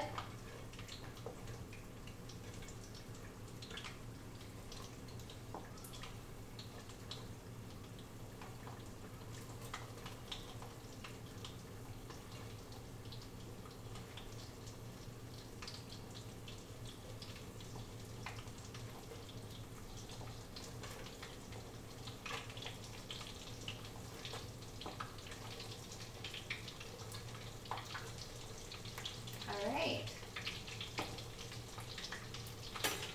they're looking really good. Okay, I'm going to finish making this fish sauce.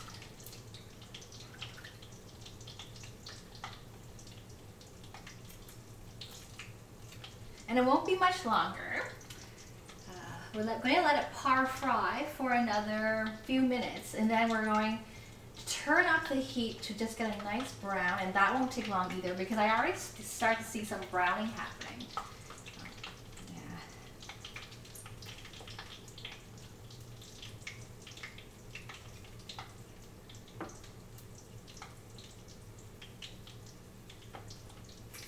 Ooh.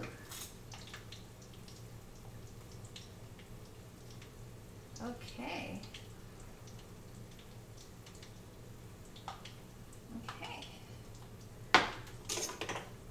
show you a close-up of the seasoning. We're gonna give it a stir. You can see the golden color from the fish sauce come out. All right. I've got a paper towel to clean off the edge of the dish, the bowl. I just use this for patting dry the spinach so there's no raw juice. All right. Okay. Great. All right, I think it's time to crank up the heat for the spring rolls. Oh, I forgot to put the filling in the fridge to stay fresh.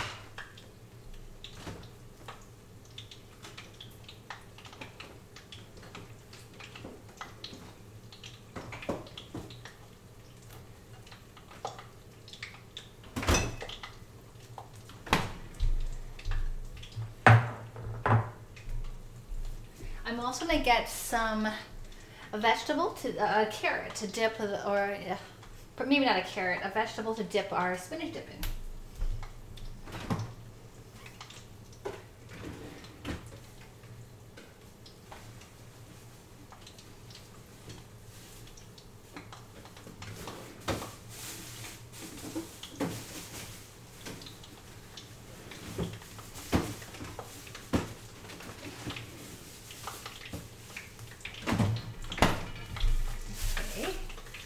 So let's crank up this heat to 400. Yeah.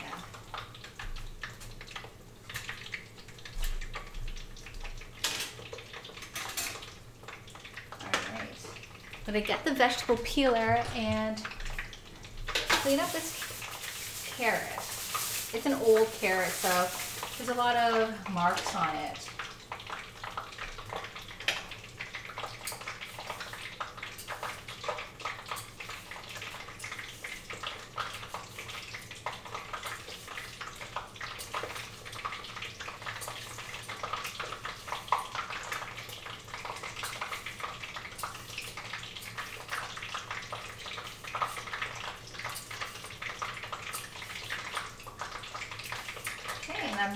Sounds like it's just about right to turn around those spring rolls to even out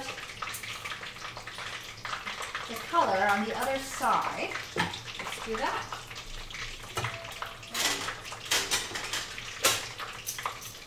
All right.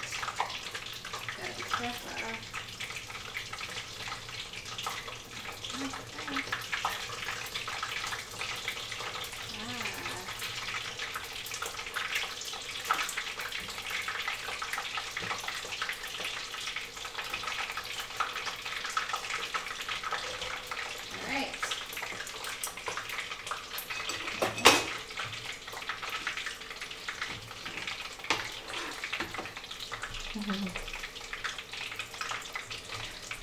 Right, we have our cake plate.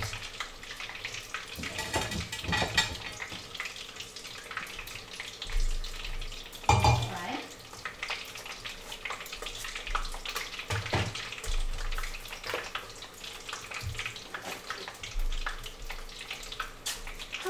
All right. Last stretch.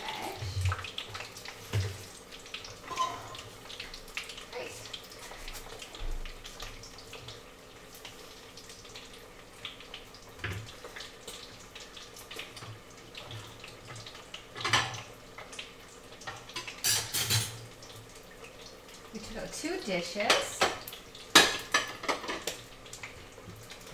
Okay, let's check on the spring rolls.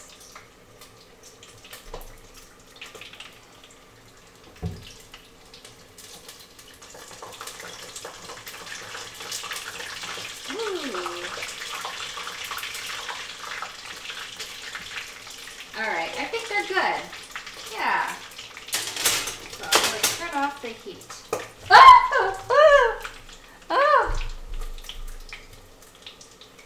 Oh, that almost got into my eye. Whoa.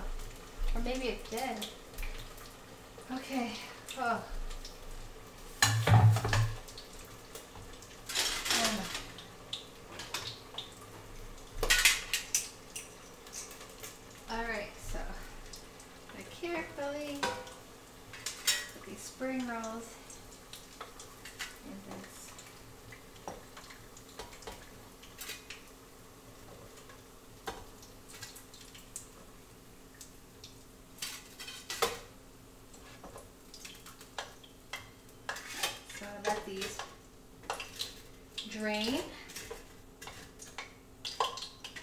Okay. All right, it's time to plate. Time to plate. So let's get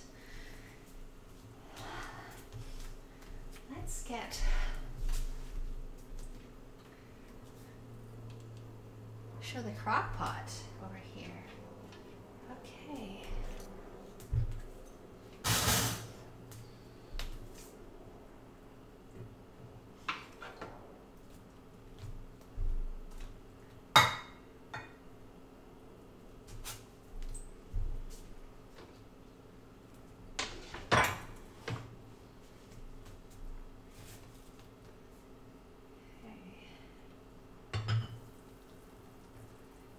I'm going to show you a close-up of the slow cooker, but then I'll have to put the heat back on after I do that.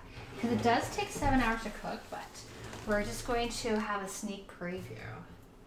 Yeah, of it.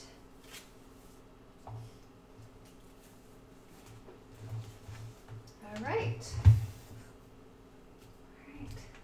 There we go. Right up here. Oh, it's blocked by the... Okay, and I can move this one too. We're done. With that. We can move the crock pot over. Okay. Let's take a look. So there's our beef.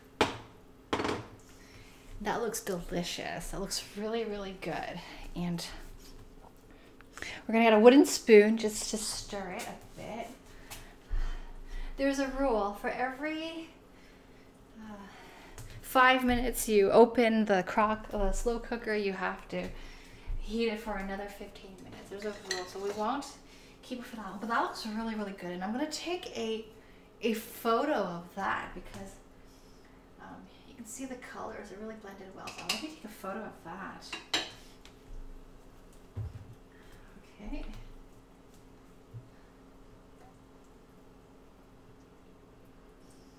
You actually don't see beef in this photo. You see all the vegetables floating on top, but they look lovely. Yeah.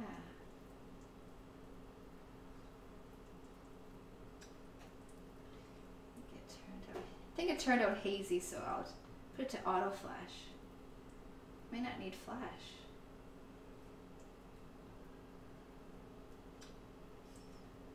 Oh, turn off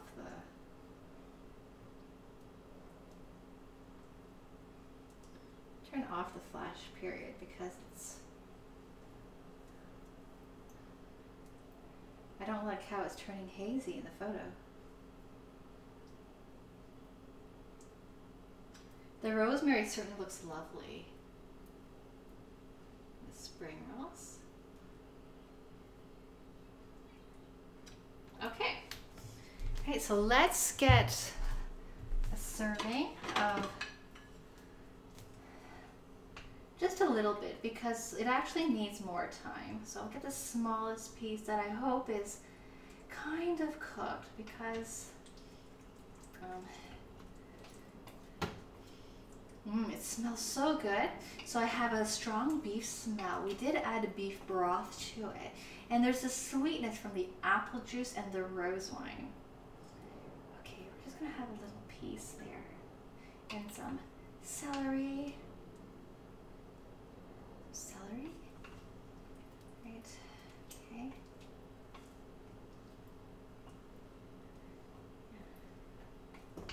And the sweetness from the tomato, I smell a blend of these aromas from, it's mainly the beef that's overpowering. And then there's some sweetness from the tomato. Ooh, there's a garlic chunk. I like that, so let's put some garlic. And we'll get the real flavor of this dish, even though we can't try too many pieces of beef because it's not completely softened yet from the braising process. So we'll get some on, okay? We only need one plate. Okay, now we're going to just return this to the crock pot or the slow cook. We'll return the heat to it because there's not a lot of, it's not cooking anymore when it's off. So let's do that. And the spring rolls, they smell so good. they're deep fried. We've got a nice crispy skin. And that's the effect of the rice paper. It really crisps up nicely. It's better than Chinese spring roll. This is Vietnamese spring roll. It's much, to me, I prefer it over the Chinese spring rolls. Okay, and I'm going to add, I've had these leafy lettuce washed, so I'm going to get some leafy lettuce. Okay, some leafy. So we're just using this small plate for serving all of today's dishes. Okay, it's quite the medley we've got here, I'll admit, and some mint leaves. They are hiding somewhere. Here we go. Add a few pieces of mint.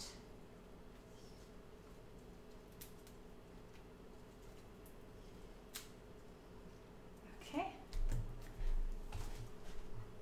And then we're going to put, we're going to get a spring roll on top. Once I find my tongs that I use right here. Okay. I'll get a small one. A little cute small one. So we do have some golden brown here. That just goes right there. Okay, I think we might have to use another plate then for the dip and the carrot, okay? On the screen, I'm just going to, pretty messy here, but I'm going to cut up some carrot slices. This is a really old carrot, so I had to peel this cut again. You know what, I will just put it off to the side here. There. Okay. And add some of the dip. Add some of this dip. All right. Ooh, nice blending here. Okay. This is our spinach dip.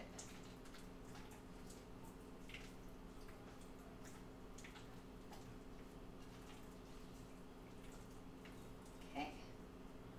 Add some dip on top. Okay, it's quite the combination, but these are all favorites in our kitchen.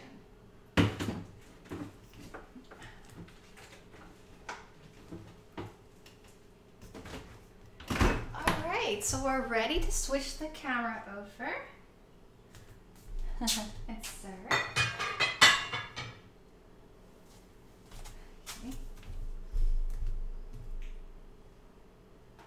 Okay.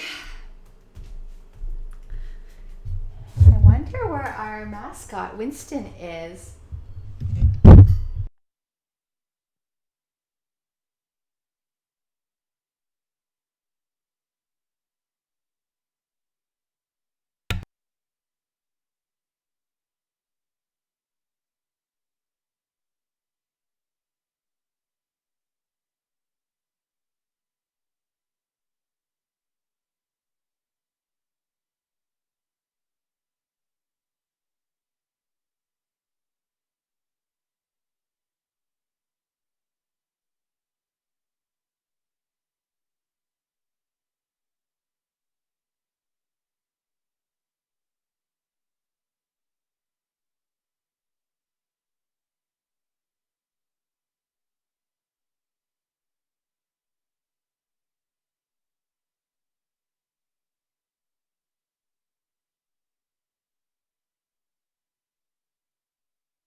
All right, so we just thought we'd have Winston say hi because he always comes on screen. And he's also the mascot for Cook for Fun TV. Okay. So, yeah, so normally he comes on last, but I thought I'd get him before the sampling. So we're doing things the other way around. Hello. That's Death Eater saying hi. And CJ Smitty and Looking Man.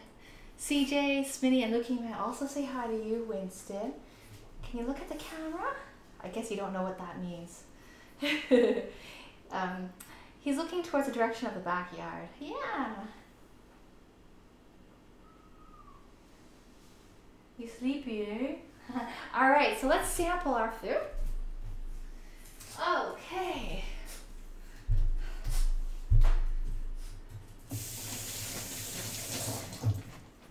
Oops. Dropped towel. Okay. Okay, and I'll get a fork for the beef. So the beef is still cooking, but I thought I'd just take one out so that we can have a sneak preview. I normally like to bring the camera over, the webcam over. Yeah. So it's a little bit, it's not really, okay, there. All right.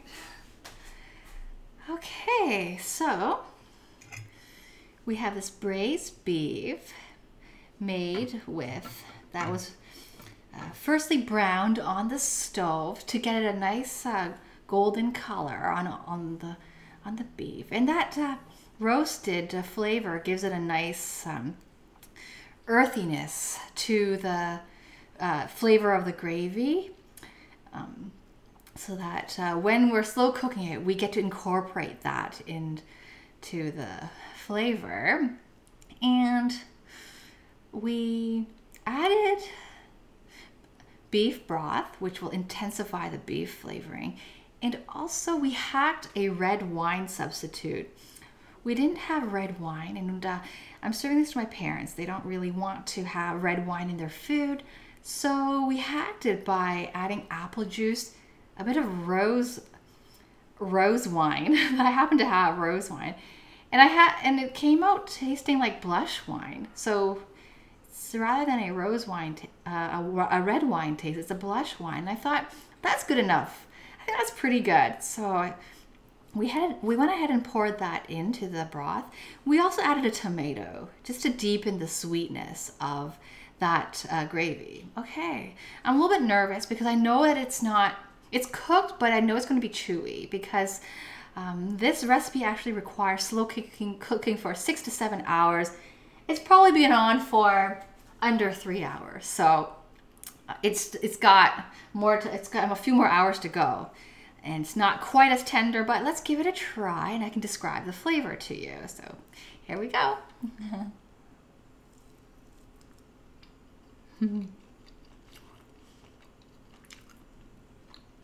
It's definitely good beef. It's definitely chewy and not soft yet, but very tasty. I think I'll get more of the flavor though of the gravy once I eat the vegetables that soak up the flavor. Well, you can never go wrong with slow cooked beef. When I eat the beef, I just taste beef. I don't taste red wine. I don't taste red wine or blush wine.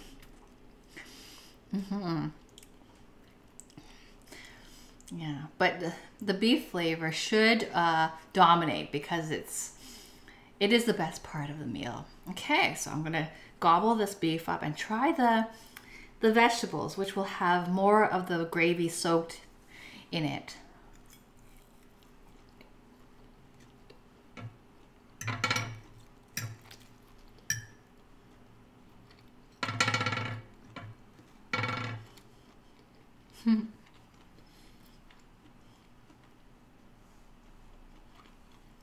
It's chewy because it's not tender yet.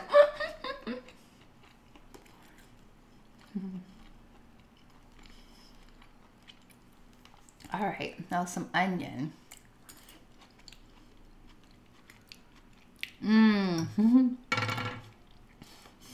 So I definitely get more sweetness, not only because there is apple juice in it, but onions are sweet. So there's more of that. And it just blends well together, the caramelization of the onion, the sweetness it contains. I don't taste the wine at all or the apple juice. It's just sort of, I guess it's just a light layer of sweetness, and I can't really tell. Yeah.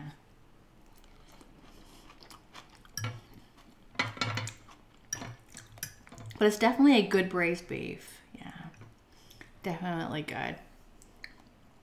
I tried this recipe using beef shank, which is a fattier cut of beef, and it's really, really good. And I used red wine back then.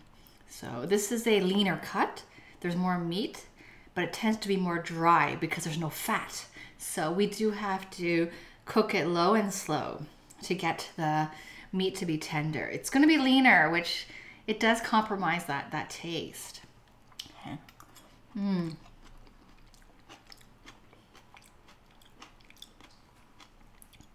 But definitely a nice beef taste. I think it makes a difference though, using shank versus stewing beef.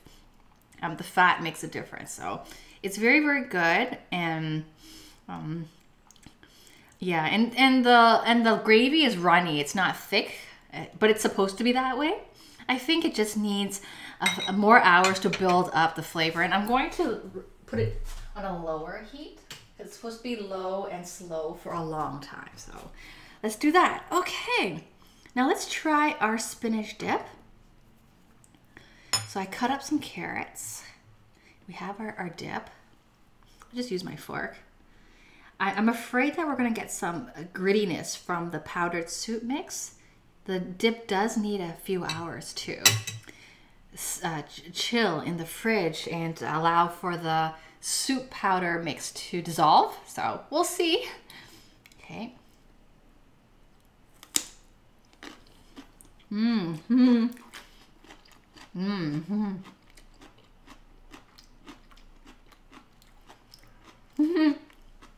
Cook for wins. Cook for Winston. I just noticed that. That's cute. It's very good. I don't taste the grittiness of the soup mix, so maybe it didn't take that long to have to set. And you get a nice creamy texture from the combination of sour cream and mayonnaise. Yeah, and the spinach helps to pick up more of that creaminess. I think that's sort of a trick. If you didn't have the spinach and you were to dip your vegetable into it, you wouldn't get as much. So the spinach really attracts a lot of that creamy dip, so you get more of it. And the soup powder is just enough. Yeah, a little bit less than the recipe calls for. So we should have used half of that package. We used a third, just because it's really high in sodium and monosodium glutamate. It's just a bit too strong. Makes you thirsty. So it's just right. Yeah. I don't taste the onion. I think it's because it's already infused in the soup mix. It's an onion soup mix. You can use vegetable soup mix. Yeah.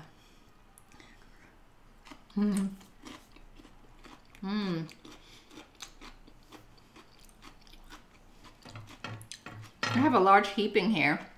It's good though.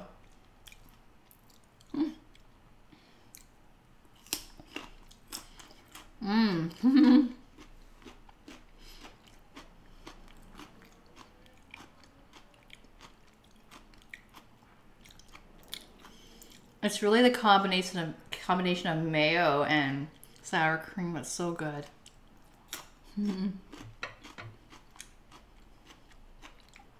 And I don't normally eat everything on camera, but I'm going to because it's good. It's quite good, the dip. Yeah. And it's easy to make. Of course, the soup powder, you have to buy it. You don't make that from scratch. Yeah. The original recipe calls for Knorr's vegetable soup mix, and I noticed that onion soup mix was on special, and I wondered, can I just get away with buying the onion one rather than vegetable? I wonder if it made a big difference. And I looked up online that there are generic dip recipes that just say to use any soup mix. Basically a soup that you like to have, that you don't mind having your dip taste a bit like. So I thought onion is pretty safe. It was on sale, and onion, like onion's got a nice flavor to it. So yeah, so it's on sale, it works, and it will make our dip taste oniony and not too much, and not too oniony either.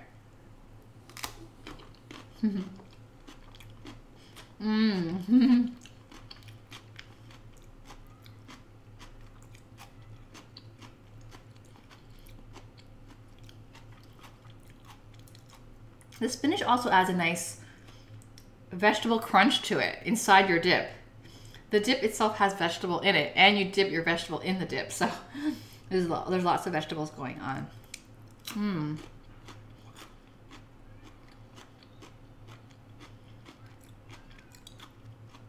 Okay, one more. And then the spring roll time. No,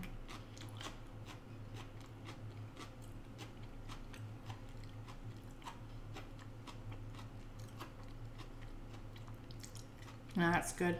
I've been waiting for food all day. I didn't have breakfast, so this is my brunch. I'm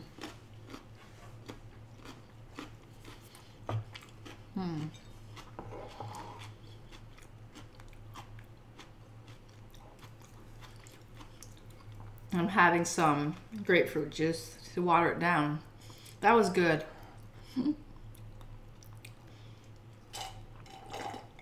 Okay.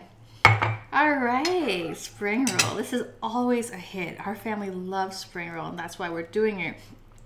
We made this again, even though we've done it before on stream. I've got some mint leaves, okay?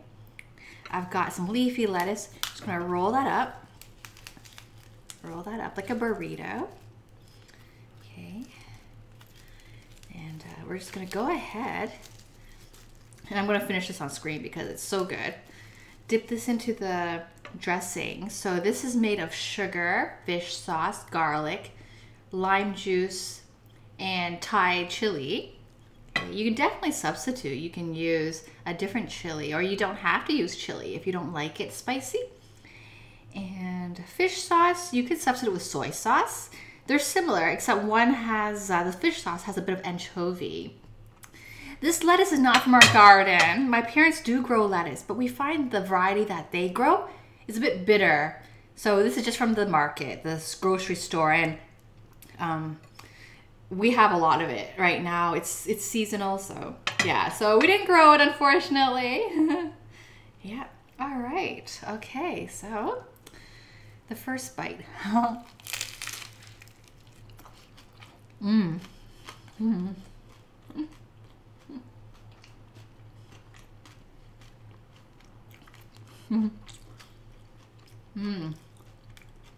So in the first bite, I mainly tasted the dressing because my first bite had a lot of lettuce and a lot of sauce dripping. It is really good. It's one of our favorites. And we like Vietnamese spring roll more than Chinese spring roll because the wrapper is extra crispy. There's something about the rice paper that results in a crispier spring roll than like the spring roll made of like the wheat-based wrapper. It's just better. And in the filling, there's the taro, which is sweet, and there's shrimp in it. Yeah, okay, so this will be a meatier bite because I'm in the middle of it. Yeah.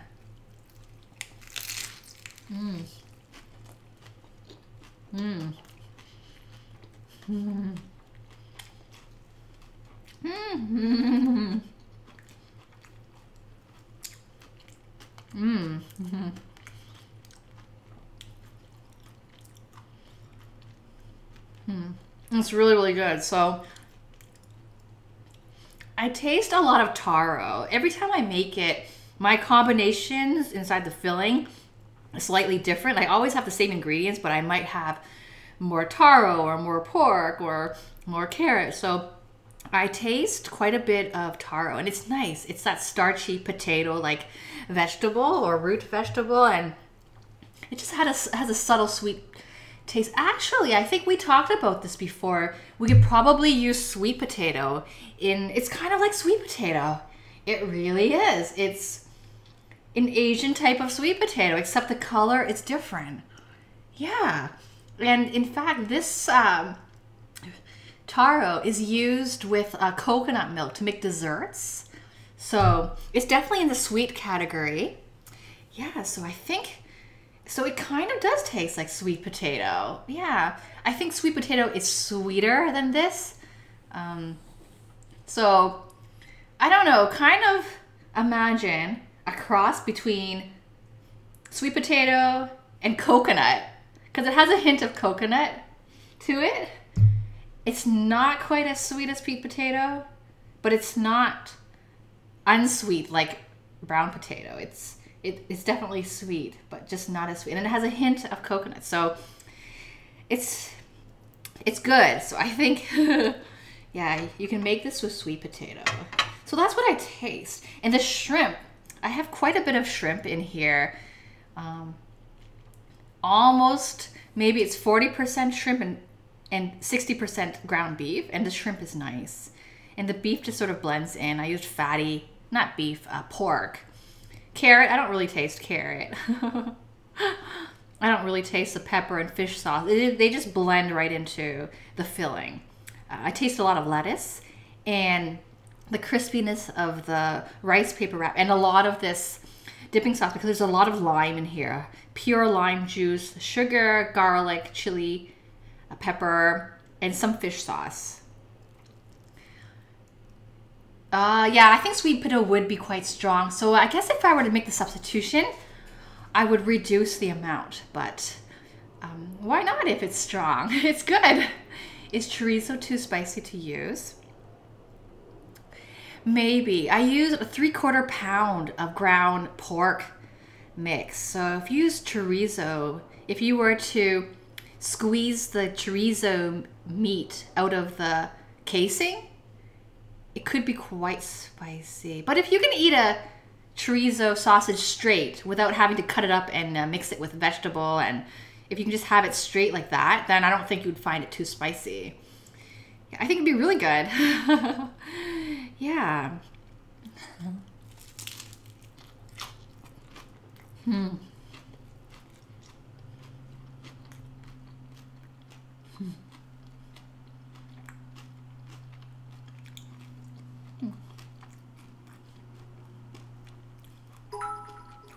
Hi, Jenny. Thank you so much for the cheer. It's been a while. I see you pop in and out. It's good to see you. And you're here for our sampling of the last couple bites of our spring roll. So I'm just going to finish this. I never finish on camera my serving. Yeah. Here's a close-up. It just looks like leftovers. No, but it's really pretty with the lettuce. And the mint leaf just adds a bit of personality to it. Yeah. I forgot, what country are you tuning in from, Jenny? Yeah. Yeah.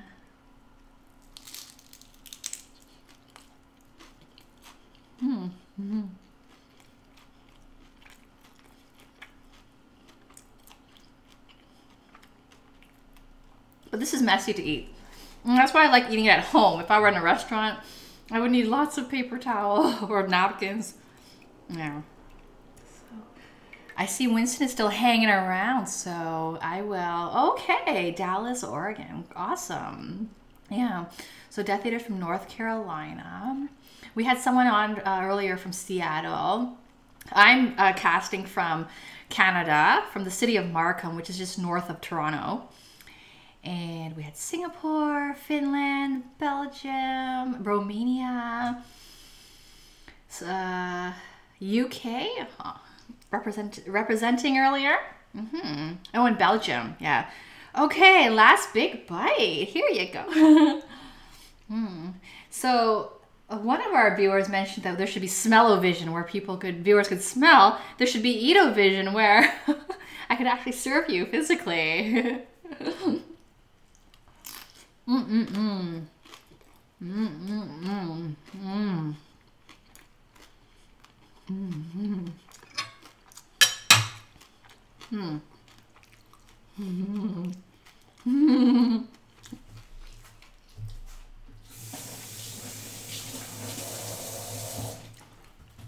right, time to feed you all.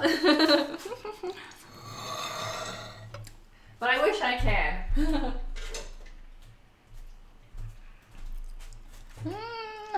Spring rolls. We have more filling to roll some more spring rolls. Yeah, but I just did one batch for the stream. All right, so let's have our friends say hi to everyone. Okay.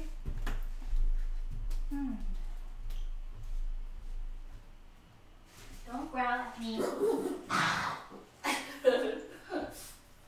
Okay.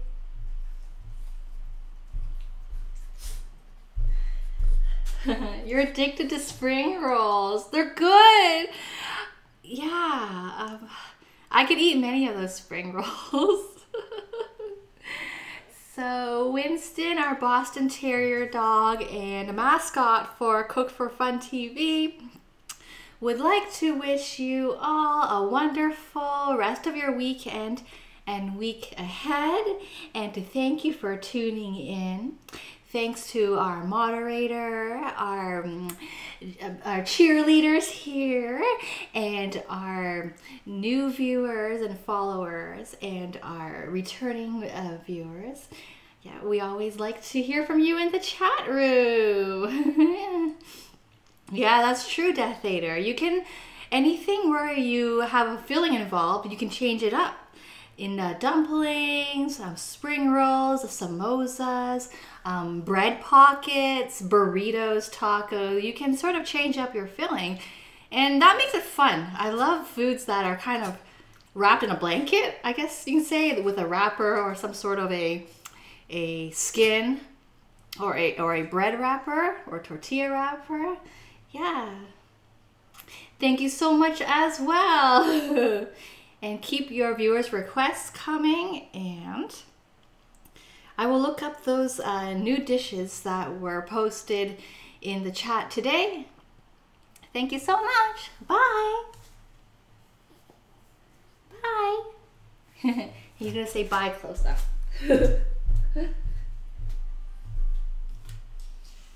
Hey, look this way, not that way. Bye.